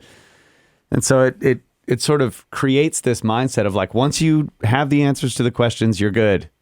Yeah. No more questions. Yeah. Yeah, that's right. With what I do traveling to all these sites, my focus has been documenting, right, and sharing, and hopefully inspiring people. I really am hoping that I'm inspiring people to get out and do their own things and think for themselves and go to places and see these things for themselves. But when I started, I tried to learn so much about every site that I was going to visit because I wanted to be knowledgeable. What I started realizing was, as I went to these sites, I was so focused on talking about what I knew, right? So I would go to this specific spot where this one identified feature at this ancient site was. And what I realized was this habit that I was creating was passing by so much. Yeah. I was talking to one of you earlier about people pointing stuff out in my videos that I had walked right by and hadn't even noticed. Yeah. Right? So what I started doing was I stopped researching in depth these places based on other people's ideas and experiences and going and having my own experience. And what I started doing was taking my time at these sites and building a working knowledge from my own experiences and learning firsthand that, sometimes when I go to a site, I can't, when I'm there, I might not be able to give you on camera the whole history of the site, known history and everything else, right? I can do that in voiceover later when I go home. What I want to do is be there and be present and not pass up things that I was passing up before just to get to a specific thing so that I could say these words that somebody else had already said. Yeah. Right? Because I learned it. Yeah. And so, I think that there's a level of, what am I trying to say here? Sounds like there's a balance to me, because I kind of think I've realized the same thing. There's a balance in how much you want to study what everybody else says about the place before you go. You want to go and kind of experience it for yourself. You don't want to know nothing about it. You don't want to know nothing. You need to know, because, that's what I feel like. There's a balance of like how much you should really dig into a place before you go and see it and get your own ideas, because you can cloud your own experience by... You can walk right past something because you're focused on the things that you think you already know. I feel like that was a really powerful thing from when we went to Göbekli Tepe. Mm-hmm. Like I hadn't looked into the papers and the whole scientific study of the site. Of course, I knew about like generally what the narrative was about it. And obviously, Graham Hancock had written about it, and Martin Sweatman, but not the scientific data. So, per se. And just going and seeing it, I was just like, I don't know, just there was a whole lot. We walked around and around, spent hours there just talking about how can this be this way, and look at, seeing all this stuff, and then doing the deep dive afterward into the papers with like my own experience being sort of... your foundation. Yeah. Right. Yeah, I thought that was really cool. But then there have been times when we've gone to places in Egypt and I didn't know anything about them, and I never even went to the spot where I actually did want to go because I was yeah, like, yeah. oh, that's where we were. That's the danger, right? Yeah. I didn't know that was where the Yeah, there's a balance. There's been things that have been pointed out to me, and I was like, "Oh shit, Yeah. dude!" Because especially if you're traveling overseas, you don't want to miss anything. Yeah. And there's a lot of pressure when you're a content creator to get everything. Yeah, that hurts when you when you miss the one thing that later you're like, "Oh man." Well, that's one of the things I love. I gotta go back. One thing I love about doing the podcast, and especially the people who listen and follow us, the Snake Force, like they are, every time we put out any kind of content on any of this, whether it's through our Discord or on somebody says something, I'm like, dude, man, that's amazing. Yeah. Like, why didn't I think of that? Yeah. Now next time I go, I want to check this out. Yeah. Right. And that's great because all these people have all these different ideas and they're just as curious. And sometimes you're just like, wow. Yeah. So, and that's another thing I would say to people is, this idea of like learning it for yourself, following the process of like how to think, using how to think instead of what to think about this stuff. And just don't be afraid to be wrong. That's the other thing is like, yeah, I don't know when that became such a bad thing. Like that's how you learn. Yeah, exactly.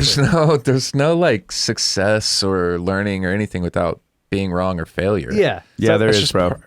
You're wrong about that. You're totally wrong. No mistakes.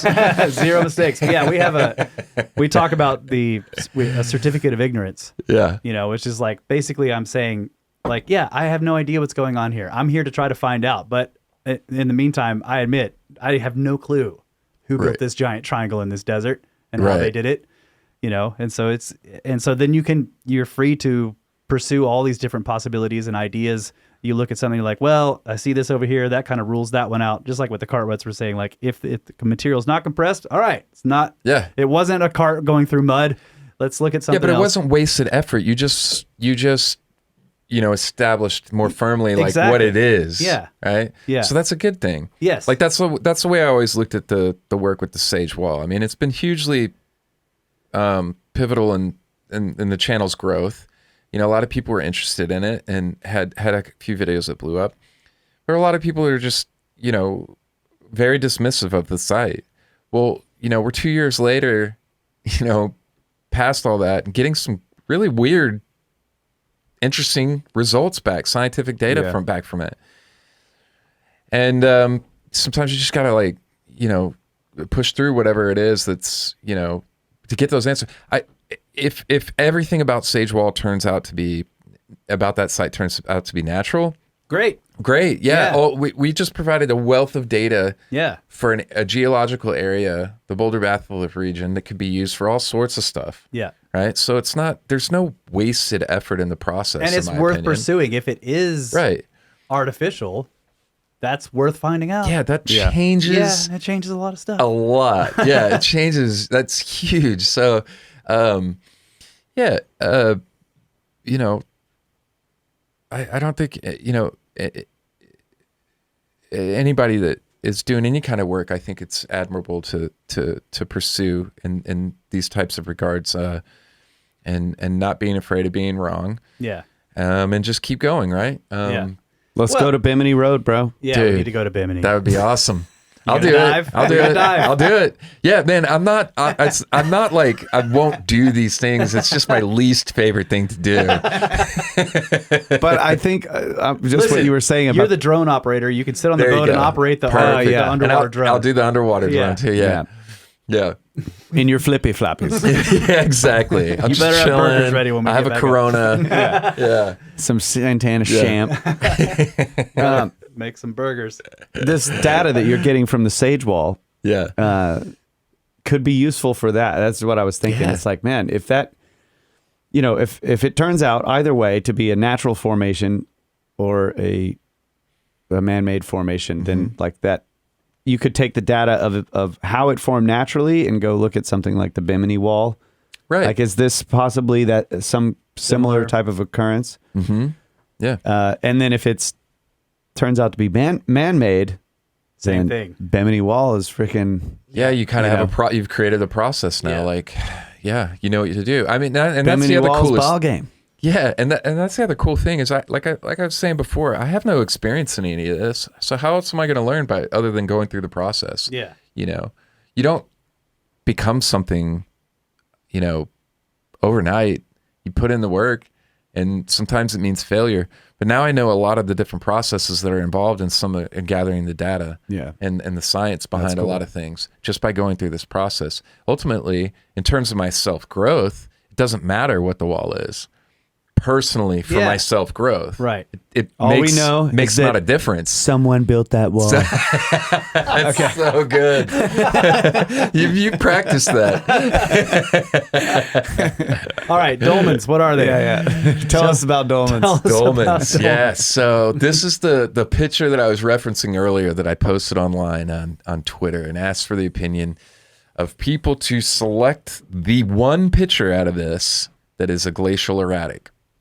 Now, I want you guys to shut up for a minute because you guys got it right, both of you. All right. On the first try, which was not the experience online. Yeah, of course. It was a big post that did well and nobody got it right. Maybe a couple people out of, a lot. So these are dolmens at various locations all around the world. The top right there is in Ireland. I think the top left one is... look at that thing. I think that one is it's in Europe.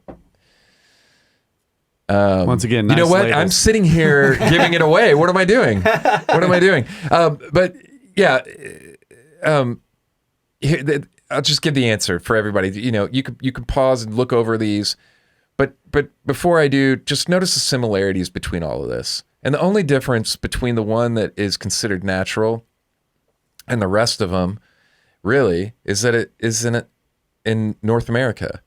And it's the middle right one there. So that's in North Salem. It's called Balanced Rock. And, they say it's just it's a glacial erratic that just landed on these. Correct. Yeah. Yeah. It's glacial erratic is the explanation for that. And, I just felt compelled to put those pictures together to kind of just show. You know how I knew it was the United States? See the mailbox? I knew it was something to do with the background. No, I'm just kidding. Didn't know? Is that not how you figured it out? No, but we've looked at these a lot. Okay. I just realized Yeah. that they're driving on that side of the road. Anyways, no, I'm just kidding. But that doesn't really tell you anything. But yeah, I mean, look at just how similar these are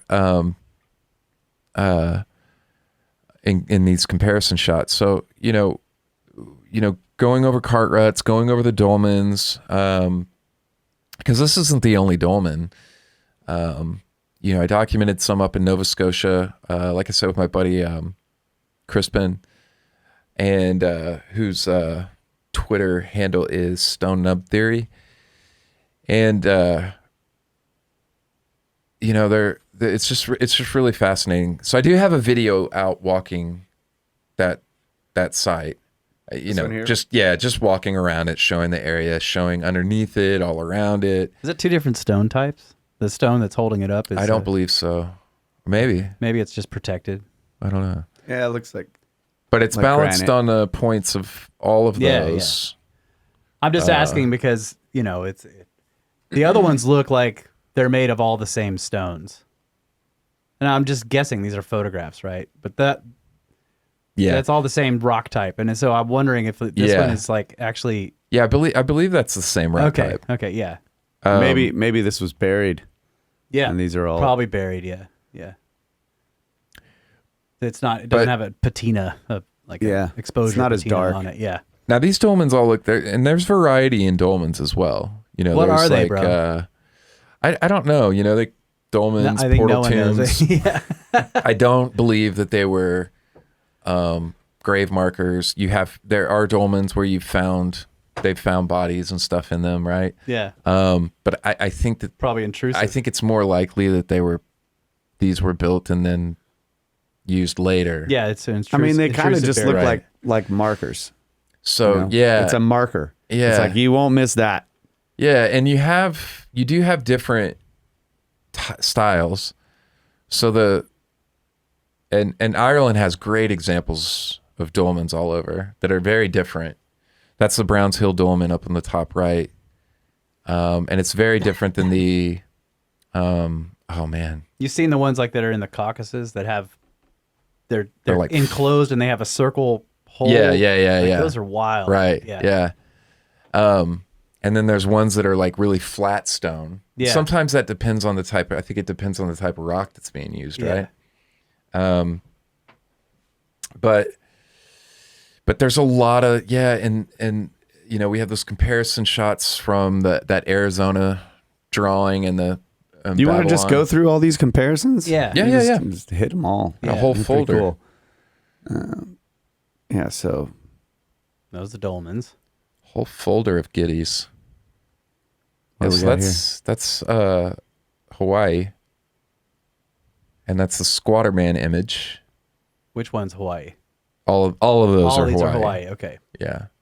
So these are petroglyphs in Hawaii. That symbol, the Squatter Man, is found worldwide. It's been found all over the world. And I believe some of the oldest images of that date back 10, 12,000 years. Is that a dinosaur in the middle right there? this guy. Yeah. Or a tail. Now that's Longyou Caves in China.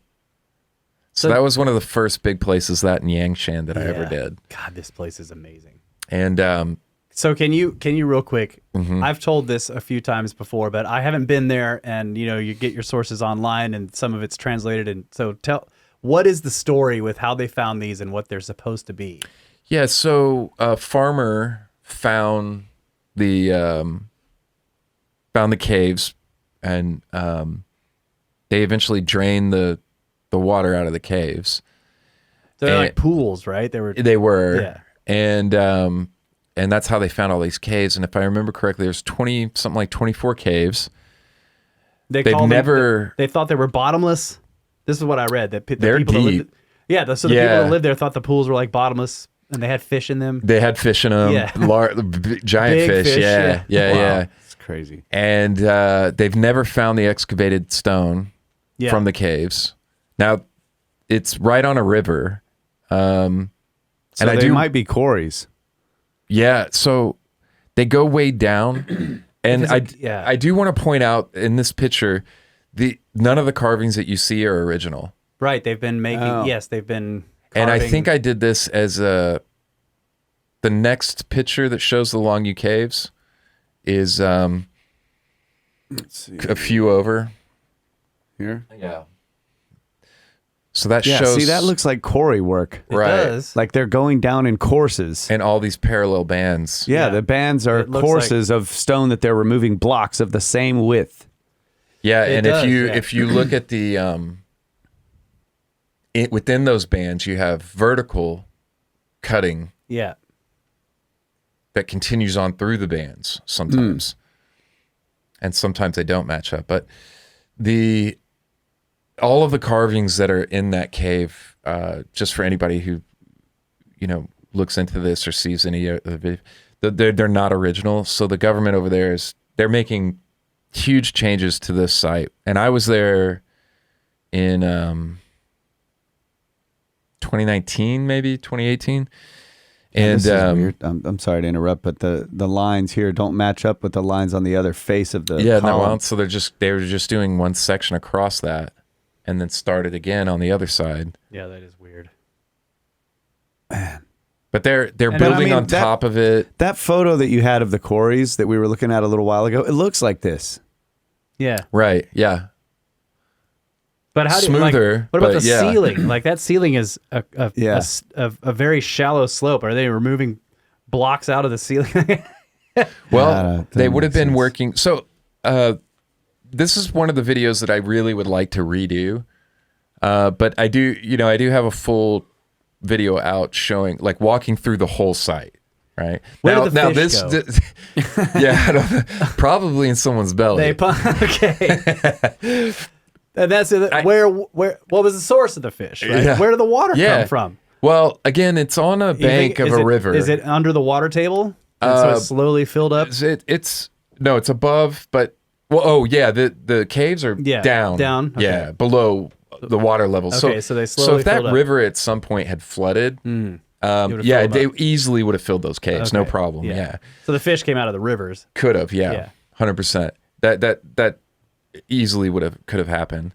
And I do want to just preface, if anybody does go watch my Longyou Caves video, that is one of my earliest videos where I'm just like, hi, I just like am reciting scripts. It's not the best video, but it is the best footage that I'm aware of Longyou Caves out there. And they've connected the caves. The caves they weren't connected. Yeah. So they've dug through the walls into the cave so you can walk through the whole site from down there in the bottom. And then they're adding all the carvings. They've dug out pits inside the caves, and they've added koi ponds with lighting. They even have a photo op station, like at an amusement park, where you can have your picture taken. The whole flash thing and everything. And they're building buildings on top. And this was like 5 or 6 years ago, so who knows what it looks like now. But they were clearly making an effort to completely change the entire site. Because there was evidence and stuff that's in the video of things that look like ancient stoneworking above ground as well. And they're blasting through portions and carving out areas and leveling areas and putting buildings on top up there. They're turning it into a major tourist attraction. So, and that's not the only site they're doing. I documented the pyramids up there too, and they're planted trees all over the pyramids. Yeah. There's like 4 or 5 pyramids that I droned and documented. I don't. You can see the pictures of the trees, and you can see it's like they're planted in rows. They're It's like planted in obviously- rows. Yeah. And I walked Are up they on like farming them? Are they fruit trees or are they? No, it's just to cover up the pyramids. Why? Yeah. I don't think they want them excavated.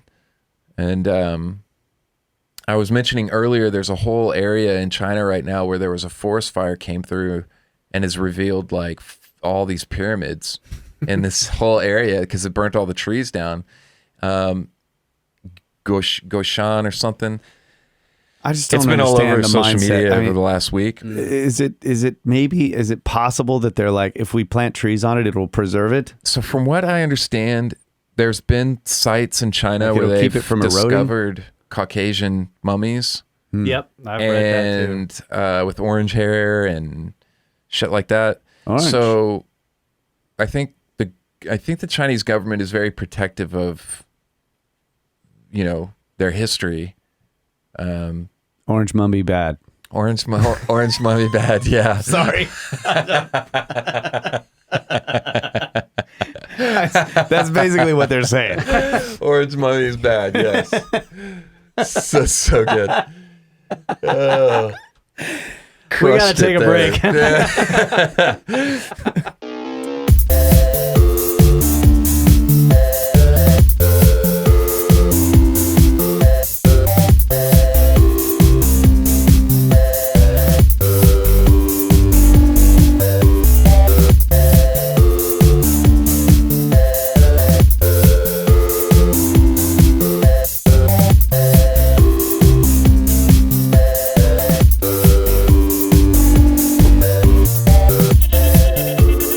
Back for the final segment of the final hour of episode 322 with Wandering Wolf.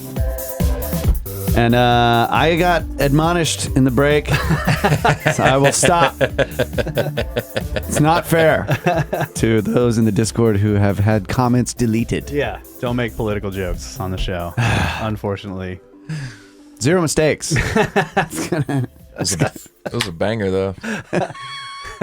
Listen, one like offhanded politics joke a month, but you've made 2 at least on this show. You've exceeded Too your many quota. times. I thought it was like 2 per show. No. But yeah, we were in China. We're discussing the Longyou Grottoes, and I'm still just fascinated by this. No one knows. There's no idea whatsoever who did this. Yeah. How long ago? I mean, they just like, well, it's 2,000 years old. How do you fucking know that? Yeah. Like, so when you were there, were there guides? Did they give you any science? Did they tell you anything? Like, Or you just walk through and look at it? No. Yeah, you just walk through and look at it. Yeah, they don't tell you shit. Okay. Yeah, I mean, they're actively trying to change everything about it. So, was there any evidence that somebody was doing any kind of science, like archaeology? Oh, no. Okay. There were whole like computer mainframes or putting sound systems in, digging those holes, putting in koi ponds. They're touristizing it. Yeah, 100% carving over the original structure. That other picture, I think it's that one, shows you what they're doing. Let me pull it up here. That entrance there, the bottom picture, that's a pillar on the left, just for perspective. So what's all this stuff? There's lighting systems and stuff. There was all sorts of stuff they were setting up that wasn't finished yet, but they cut those holes through the caves to connect them. Yeah, And those stairs, those aren't original. So because you would have to come out and then go back down a different hole to get in, so they're just like connecting them all together. Mm-hmm. Yeah. And why? This is another thing. Like, there's all these separate holes that get really close to each other in the stone in some cases, but they're not connected. Yeah. What? I didn't. Yeah. So they weren't originally connected. I've heard all kinds of ideas from grain storage or storage things. You go down in there, it's very cool. It's going to fill up with water. You're below ground. Yeah. So it's a very controlled environment. Very Wine cool. cellar. Yeah. And but yeah, I imagine the way that these filled up was just, either rain over the years or like I said, this is all on the banks of a river. How deep? Oh, they're give deep. An estimate? How many feet or meters or whatever, whichever you prefer. Golly. I mean, is it like 100 feet? Yeah, 100 feet. Yeah. Something like that. And it's, in the video, I think there's a scene of me at the top of the entrance and then walking down. So you can kind of get a good idea. There's some good shots back up towards the entrance where you can get a good perspective in that video. So what I've seen is there's like an opening up high that was the original surface of the pool, and then it comes down and just opens up into this enormous area. Is that right? In some of the caves, there's other ones where you have, like the first cave that we went down, you had to go down through this whole like winding corridor. Oh. That opened up into a kind of a shallow area. Okay. But then you walk, but some of that's hard to see too, because the whole interior of those corridors, as you're walking down to the cave, were lined with like wrapping and plastic and stuff. You couldn't even see what the wall around you was like. Right. So they're covering up carvings. Yeah. I mean, it's hard to say. They were changing and doing so much. It's hard to say what was original sometimes.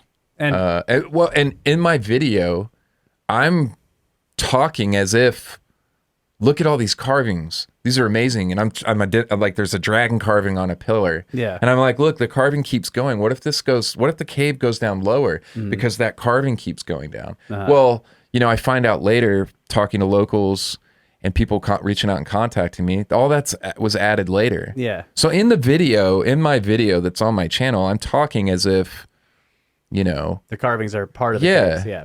I had no idea. I remember looking at photos, and I saw that you've got a picture of I don't know what it's called, but there's 4 figures, like they're traveling across water. Yeah, I think it's that one on the upper right there. Yeah. They're crossing the water. They're Right. standing on waves, right? And I remember looking at that and being like, this doesn't look like the rest No. of the... But, so I was like, well, could it be intrusive? But these things were full of water, so when would this have been made? So I'm glad you've said this. Like, no, these are not original to the... No, yeah, not at all. They've changed so much. Yeah, look how the carving is... They've made it look like a relief, but you can see that they had to cut into the wall to leave. Yeah, so it's... because you can see how it obscures... Especially there at the top. Yeah, it cuts through the original... All these little layers, these little the lines. bands. Yeah, Right. the bands. Yeah, exactly. Well, I'd like So- to show this. Go back to this quarry thing. You had the picture of the quarries. Yeah, where was that? You were on it. No, where was it? That blue This one. top one there. Yeah. Okay, yeah. Look, this Yeah. is what I'm saying. I mean, it's the same kind of thing. Right. These. So it seems to be a Regular- similar method of, but we have. That's There's just- so much around the world that's comparable in building, excavating, all these different types of techniques, working with stone. I know these are probably much smaller. How far apart do you think these bands are here and here? I mean, They is it were like about a foot. thick. Yeah. Yeah, And where's the stone? they never found the stone. They we're removed talking stone. about hundreds of or Yeah. millions, hundreds of millions of cubic feet of material. Yeah, It's gone. and they've never found it. Yeah. They have, So somebody, I mean, there's not even a pile of gravel, right? So Right. somebody removed all this stuff and took it somewhere right. And build something. and built Right, something with right, it or yeah. made roads or whatever. It's not, it isn't the Great Wall of China, right? It's different rock. Right. Yeah, this is I think it's a type of sandstone or something. I don't know. It's not one of the harder type of stones. Yeah, I right? read that it's soft. Yeah. But you yeah, it still looks have like limestone or sandstone. you still do have literally millions of cubic feet of Yeah. stone that was removed that can't be. There's nobody knows where it is. Yeah. And or there's what no, was done with it. There's no evidence of transportation, right? Like if you're taking that much material out and moving it somewhere, Correct. there should be like a road Yeah. Yeah. or at least, cart ruts, right? We yeah. need- Yeah. And Tracks. there's nothing that kind of indicates any of that or how it was done. So it's definitely a mysterious site. One of those that just another example of where we're trying to figure stuff out. Right. And so it's and this is what I'm saying. You've been there and you're saying like they're putting modern carvings into it. They're putting up lighting and all this kind of stuff. They're making it for tourists. Yeah. Nobody appears to be trying to find out. Oh no, they're going in the opposite direction. Yeah. They're actually trying to make sure that no one can find out. Yeah. Yeah. 100%. So why would they do that? If Well, the possibility exists and I don't want to go too far into a political situation, but if the possibility exists that this is something that they could say our ancient ancestors did this, yeah. then they would be doing that. Yeah. I think China's a great example of controlling a narrative Yeah. historically. You have so many examples. We've mentioned a few: the pyramids, them planting trees on top of them, Yangshan, Longyou caves, Yeah. all sorts of stuff like that there in China. So I think it could be as simple as controlling the narrative around the history of China. They have a long history. How do they know that the narrative of this thing is something they don't want out there if they haven't tried to figure out what it is? Well, Or they just have They- no maybe they interest? have. Oh yeah, that's that's the thing is I've wondered if they've found some indication of like say how old they are. yeah, it's possible they could know. Yeah. And that's why, they're trying to. Now, there's writings that attribute it to this and this and that, but none of that can be confirmed. Yeah. Um, Does it look like anybody tried to live in them? Like no, they're just empty caves. Yeah. I'm not saying you found evidence of living, but like sort of dare and cue you. Like, does it look like it was made for people to be in there? No. Okay. That's what I thought. Yeah, no structures, no nothing, just the walls Yeah. and the floor. And any modern, any way of getting the down in their pillars. stairs or whatever has been built so you can climb down Correct, it, right? yeah. Otherwise you'd have to rappel down in. or Yeah, whatever. I think Wow. that's an interesting question that you pose there. I'm not sure about the stairs that lead down in. Okay. I don't know if those are original or not. Okay. But they're cut out of the rock. Yeah, but again, to even find out what's my source going to be? Right. Right. The locals know that the carvings are all new because they live there. Yeah. And they know and have seen what they're doing. But Wait, how new are those carvings? new. Oh, I like thought in they- recent Like times. since discovery. Yeah. Oh, I thought they They're were being- like ancient, but No, after they're being cut by the government. Oh my god. Yeah, they're continuing to do modern. that and work on it. Yeah. Yeah. That's what I'm saying. They're Okay. they're putting Modern. they're putting like cultural imagery on the walls and in the pillars of this ancient structure. Modern cultural imagery. Yeah. Wow. Now you have other sites like Yangshan where there's not a whole lot they can do with the Yangshan because these are just such massive pieces, right? They can't change Take a look at that. those. But Here? yeah, those are some good pictures of Yangshan. And you can see that top left picture, that's me next to the smallest piece there. That is the smallest. Now, Yangshan's interesting because the history behind it is, they were cutting these out for a stele. And each one of the cut out pieces actually forms the shape of what the three pieces that you would need to build a stele. This would have just been the largest in the world, right? By far. But then you have, But you're matching it to an existing stele that is in some nearby town, right? There's one that's got the same shapes. they all couldn't have modeled relatively. that one after these. That's what I'm saying. I don't know.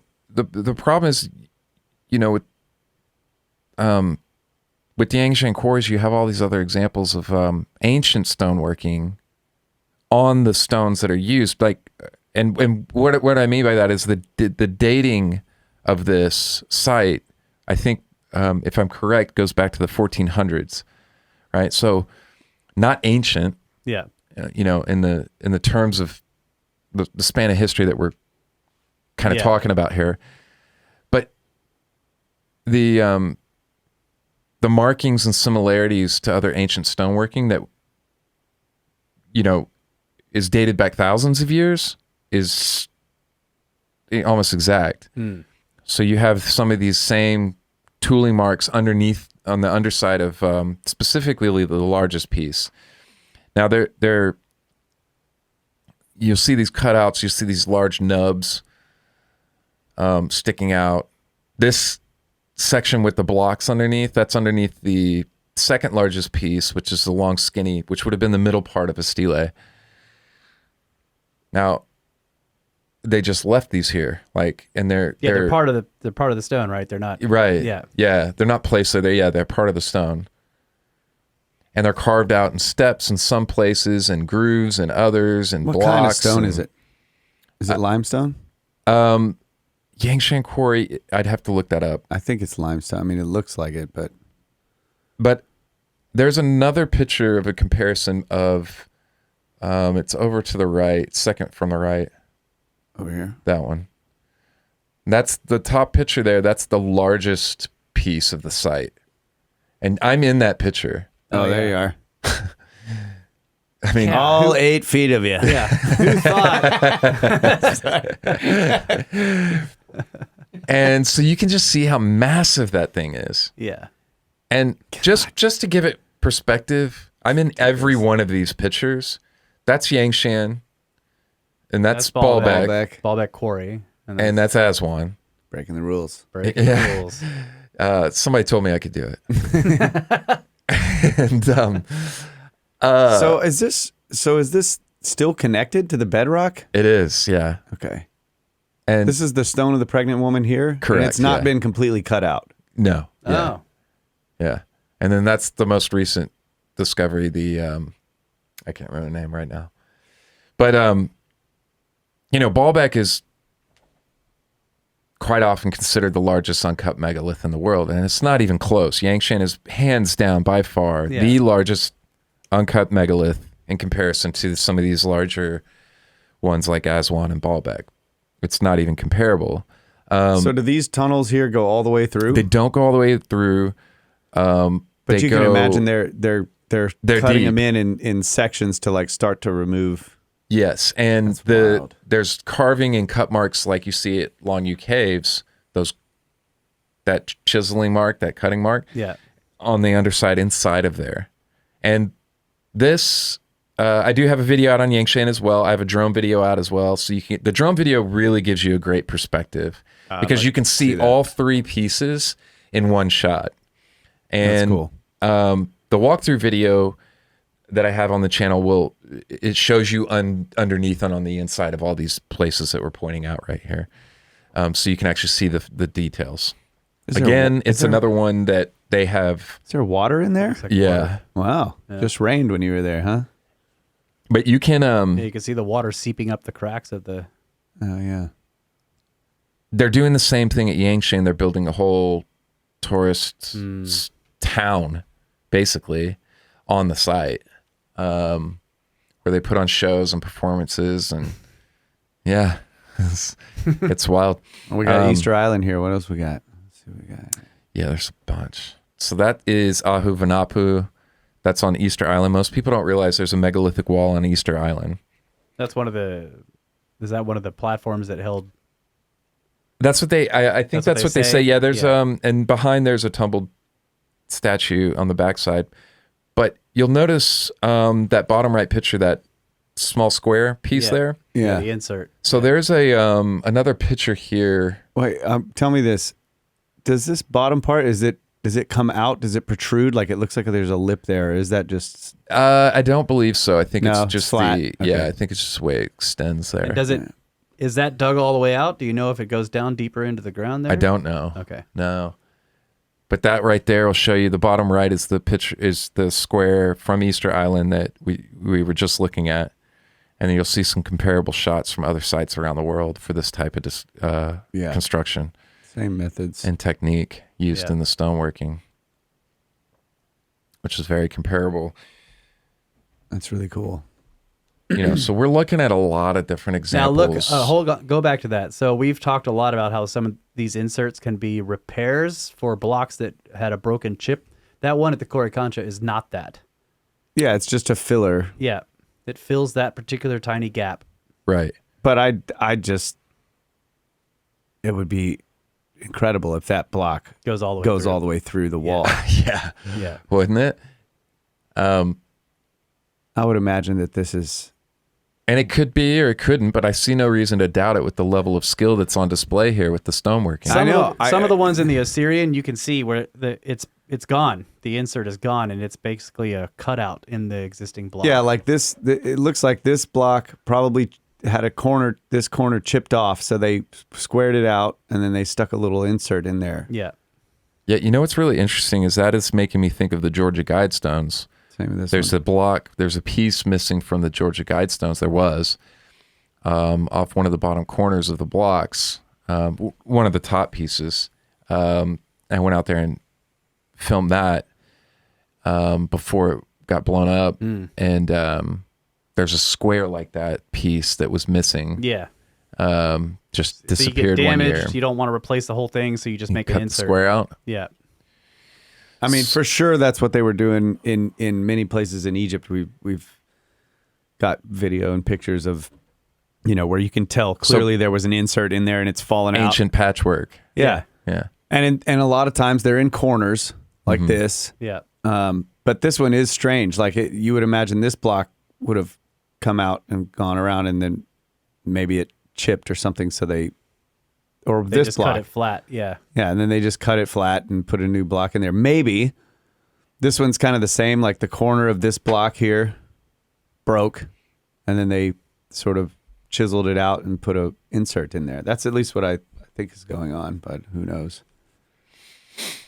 Yeah. Well, And like this, let's say this block came across, and they're like, well, we don't want to put like a tiny piece in there, so they cut it out and make a bigger place for which invites more questions. How are they cutting out pieces of stone? Yeah, it's right. Like it seems to be easy. This is incredible. Scoopies. What do we got and here? people get really Oh my fired God. up when you start talking about the geopolymer ideas and stuff. But this is Saxe Woman. Look, is this a corner inside That's corner? a corner, yeah. That's beautiful. Holy And crap. when I'm looking at a picture like that, All right. What did I do? I think we jumped Crap. back. It's over. Next one. There we go. But this, have you ever laid concrete? Yeah. All right. So you ever taken a 2x4 or a board to smooth out the concrete? Yep. Yeah.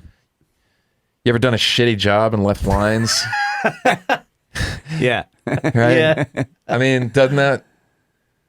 This And here. some of these stones, look kind of what was going on. Like, okay, if this was some kind of geopolymer, they're smoothing out some of that, and then these points here, because a lot of times are on the bottom. These. If it was being if you poured it into a container or a bag, is what this would look like, and you're waiting for it to dry, and you don't want it to Fall over. and you've just propped up some boards against it to hold it all in place. Yeah. And then it hardened. And then whoever's job was that day to smooth out the finish just fucked it all up. This here. Yeah. Or they intended to later come along and flatten it out. Yeah. But he got fired Yeah. because he was making political comments on Fire that guy. This is incredible. Just that's so He was beautiful. talking politics on the job. Hey, look at this wall, guys. But that thing right there, that's just That's an amazing piece. if you carved that,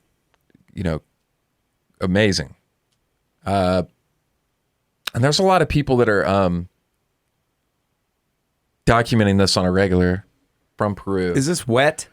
Is this why it's It shiny? just rained. Yeah, we got caught in it. I was down there with buddy of mine, Will, Beautiful from contrast. Incredible History, and he's doing awesome work. So if you guys haven't checked I've out seen him Incredible on- History, yeah. he's doing great work.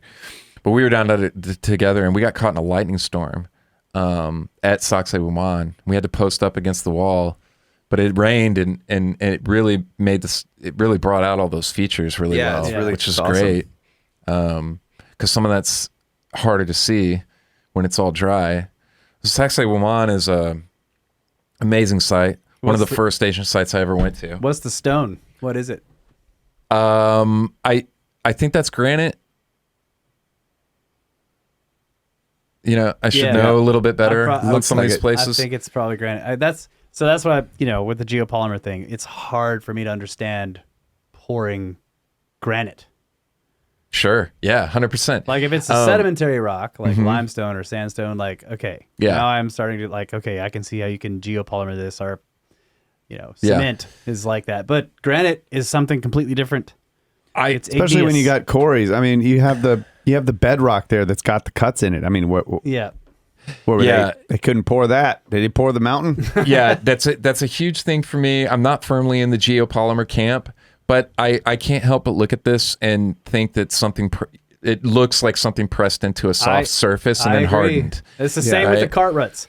Right. It does yeah. look like Yeah. that. So again, I'm not firmly in the geopol, and this is a very contentious Sound like issue. a firm geopolymer guy. He's completely on board, folks. You can tell. But, Firmly in the geopolymer softening stone camp. they get really fired up on Twitter on this topic. But it's I've been to the quarries. I've been to too many quarries where you have the exact cutouts of things still in place, like we just looked at Yangshan, Aswan, and Baalbek. So I don't know. But the way those quarries are cut away, that's like soft and smooth like this. yeah, Where so it's the bedrock itself. You can tell it's like the same type of tool or whatever. yeah, was doing Aswan's that a work. great example Yeah. of that, right? These scoop marks and stuff like that. 100%. Now, what they did was they poured the obelisk. yeah, Then they cut it away from the bottom. right, right. Like, We wanted- it's stuck. yeah, those guys are working hourly wages, so they were adding steps. But I agree. I mean, it definitely looks that way. I just don't think. I think it's something else. I think it's. I think the stone's being worked, Yeah, but then you got to explain those. and these, there's inclusions. Like I don't know if this. I need to go. We need to go there and see this stuff. But, you can Guys follow. should come in October. That'd be an Yeah. awesome trip. Yeah, damn it. We're already doing something in October. Are you? Yeah, Why can't I zoom in anymore? because you're on the wrong screen. Ah, I did that again. There we go. I'm just looking at some of this, like So whatever, if something was pressed in, it clearly came from a Yeah, from Yeah. below. Yeah, it was From below. like holding it up. holding it, right? Yeah, I agree. But in granted, I just wanted to point out, like, I don't know for sure, but there's like little crystalline veins and things like that that would not be there if it was a geopolymer. And I don't know if that's actually what that is, but like, for example, in the quarry in Aswan, you can see the inclusions in the rock. Like you can, and then when you look at the boxes, or for example, the Serapeum boxes, you can see the veins of quartz Right. and all this stuff running through, which wouldn't be there in a geopolymer. You're not going to have like a 2-inch or a 4-inch thick band of like Yeah. beautiful pink quartz running through Yeah, a and geopolymer that you ground up into pieces and then Right. no. Well, I guess, and maybe the geopolymer pouring, like they were poured into molds, is slightly different from the people who think they were able to soften it somehow. Yeah, softening stone is another, that's Because- separate. They're, Yeah, Peru's an excellent example of different types of stoneworking. I mean, Coricancha doesn't even resemble Sacsayhuaman. And they're like a mile apart. Yeah. But you have these smaller, precise blocks at Coricancha. Sacsayhuaman is this... Megalith. Sacsayhuaman is the definition of megalith. Yeah. Megalithic, right?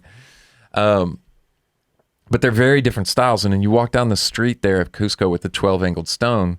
That's a great example because you have these megalithic stones. And then on top of that, you have stones that are smaller and more precise, kind of like Coricancha. And then above that, you get into like, this, what was like, it looks way less more precise. And then to the point where you're just stacking stones. Yeah. Right. And then, and so it's like this layered level of, the more recent is the less advanced. yeah.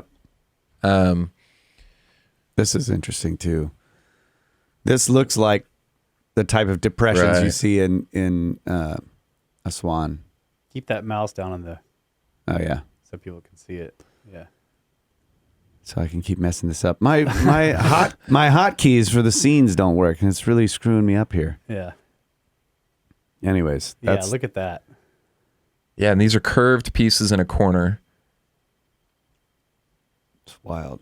See, and it's like we don't know if those marks are original. Yeah. It's possible that this, like, But those scoop, I mean, like the long scoops, like going down. I mean, we call them scoop marks, but they're like, I don't know what yes, they are. yeah, They look original from the quarry. I mean, you see them in the quarry. right. But it's now we're talking Peru, so there's, like he was just saying, there's an obvious 3 level, at least 3, maybe 4 if you count the stuff that happened after the Spaniards showed up, right? So you have whoever the Which, by the way, Hanan Pacha, right? Yeah. Is this ancient stuff. Yeah. A lot of time it's rock cut. And then you had somebody come along seemingly much later, or at least later, with a completely different or a different construction style, but still mysterious, still megalithic, still far beyond what the kind of stonework we understand. It's heterogeneous, dry laid, all that kind of stuff. And those people were leaving scoop marks. Then you have the Aztec stuff. Yeah. So it's possible that some of this is really old, and the marks that we're seeing in it are from the people who came along the second time. We just don't know. Right. That's weird. Yeah. Should we? We're running out of time here, but should we talk about the band of holes before we go? Yeah, let's do the band of holes Yeah. and we'll wrap it up. Good. Band we're of gonna have to holes. have you. We're gonna have to have you back. Clearly, it's too much stuff to talk about in one episode. I've been to too many places at this point. I need to chill out. Oh, this is what they were doing, man. Yeah, that's really cool. What is this? So They're just storing. that's Canary Islands. What? On the left. All the shots on the left are Canary Islands, and all the shots on the right are the band of holes in Peru. Peru. So you think they What? were trying to greenify the desert? Is that what you're saying? This is how they do this? That is the theory that I'm working right now. So I went out to the Band of Holes site to document and see firsthand. Yeah. And I proposed this theory that perhaps, because the site is still unexplained. There's theories, Yeah. but there's no definitive answer for what this is. It's 40,000 tombs. Six 6,000 or so holes. And the explanations so far have ranged from anything from tribute holes to graves. Yeah. None of those make sense to me. How big is each one of these pits? I can get in them. How deep? 3 feet, 4 feet? Couple feet, Yeah, 3 couple feet. Yeah. Some of them So have an this looks like internal a- structure too, like they've got cobbles in the walls. Most of them, yeah. I think all of them. Oh, okay. They've been lined with rocks. Lined, yeah. And so Wow. it's not so much that these are, well, the when I went down there, I don't know, that the idea around the agricultural aspect really just started to kind of take hold, and I kind of Is that what's going on here? yeah. in- So in the I Canary just Islands? saw the pictures of these agricultural techniques that they were using in the Canary Islands for their vineyards over there. They have lots of vineyards, and because the soil is really, really great, but there's a top layer of rock and stuff that they have to get through. So they have to dig down, line the hole. The winds are high, and So there's there's not a- much rain. So They're what- head training a vine in each one of these holes? yeah. So No. what these holes, the purpose of these holes are for in the Canary Islands current day for agricultural use is by digging them down, the roots can take hold in the ground and the fertile soil below the rock layer. They'll also collect some water, whatever. And then yes, because because of the way they're shaped and kind of like a funnel, they collect dew because there's not much rain out there. So they don't get enough rain. So it collects dew, filters it down to the bottom to the root system. And then also by having them below ground level, the winds don't hit the vines and stuff and mess them up as bad because there's strong winds out there, really strong winds out there. Now, you have a similar environment in Peru out there at the Band of Holes. And, it just kind of clicked for me and I felt like it was an idea worth exploring. And That's so cool. I immediately jumped on it after visiting the Band of Holes in Peru and flew out to the Canary Islands. So I've documented all that now. I did 3D imaging at both locations like I did with the cart ruts. And that's the video that I'm currently working on right now, which will be my next release. That's is the awesome. comparison between these two sites. And How long is this band So it's of holes? it's like a kilometer or two, I think. Oh, Yeah, okay. it's Yeah. a kilometer. Yeah. Are you the one that showed me pictures too? Because people are doing this in other places, not necessarily to grow fruit, but just because you dig a bunch of holes in the desert. Right. So it's and then called you just leave it. You don't do anything else, but plants will begin to grow in there. Right. Seeds will fall in, water collects, Yeah. grass will grow, and then that spreads to the it surface. spreads, yeah. And you can greenify. So it's called the Green Wall. They're doing it across all of Africa to stop the encroachment of the Sahara Desert, which has been growing, and this is stopping that. And so they've now, I don't know how. Wait, hold on. You telling me that if they left the Sphinx alone, the sand will just fill it up, but they could dig some holes like this and leave them alone, and you're going to greenify the They desert? could, yeah, especially around water sources. And then if you're doing that from a water source and extending it, it extends itself, right? So the Well, the cool thing about the think band of- about 1 second. Think about those spots in Egypt near Abu Sir and Abu Ghraib. Yeah, Okay, that's true. those were it's desert, but there are these pockets of green stuff and trees, and it's because there's a hole there because Yeah. there was a temple there. Yeah, that's true. So what's really interesting is that all along that, so there's a river, it's in a river valley, and this is an area, Band of Holes, this is an area that was highly used. There's all sorts of ruins and stuff all up and down this river valley, right?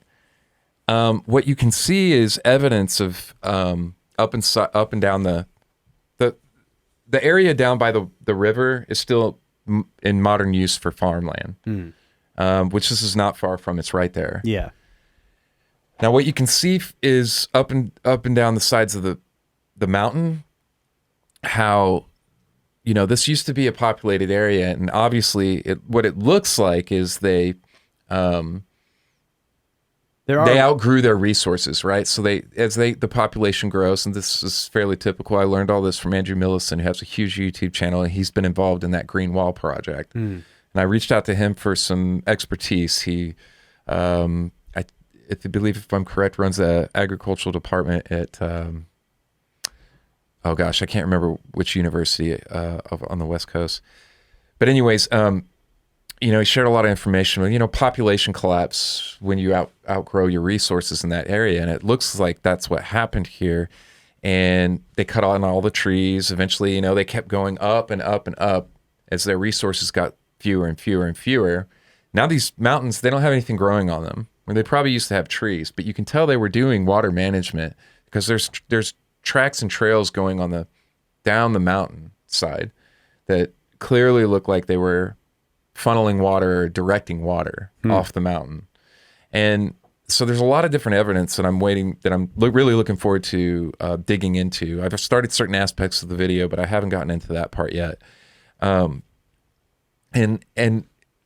that just is another thing that kind of felt like maybe they were trying to reestablish growing in the area after some kind of population collapse of using up all their resources and getting too large for the area.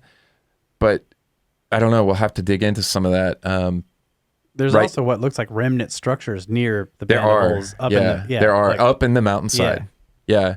So you can easily find that for anybody listening to this that's interested. If you go on Google Earth and you type in Band of Holes in Peru, go into Band of Holes and then zoom in on that site and explore it, and then start exploring all up and around the side of the mountain. You'll see obvious like remnants of complex structure sets. And if you're doing that, then what you want to start paying attention to is the little areas that look like they're trails, and start noticing how, like, at the angle of which they're they kind of run. You can tell that they're running along sides in areas that probably, there's certain areas that are terraced or look terraced. Would have been great for water management. Okay. And we're talking about a culture that's famous for their understanding of irrigation and water management all throughout Peru. Yeah. Right. So there's no stretch here, at all. I mean, the links that they went to for agriculture to build those terraces on those mountain sides, it's like they're still there to this day. You look up on every dig mountain. a bunch of holes. No problem. Yeah. So, who knows for what kind of crop? I don't know. But I still like thinking it's some giant, massive tank track. I knew you were going to say that.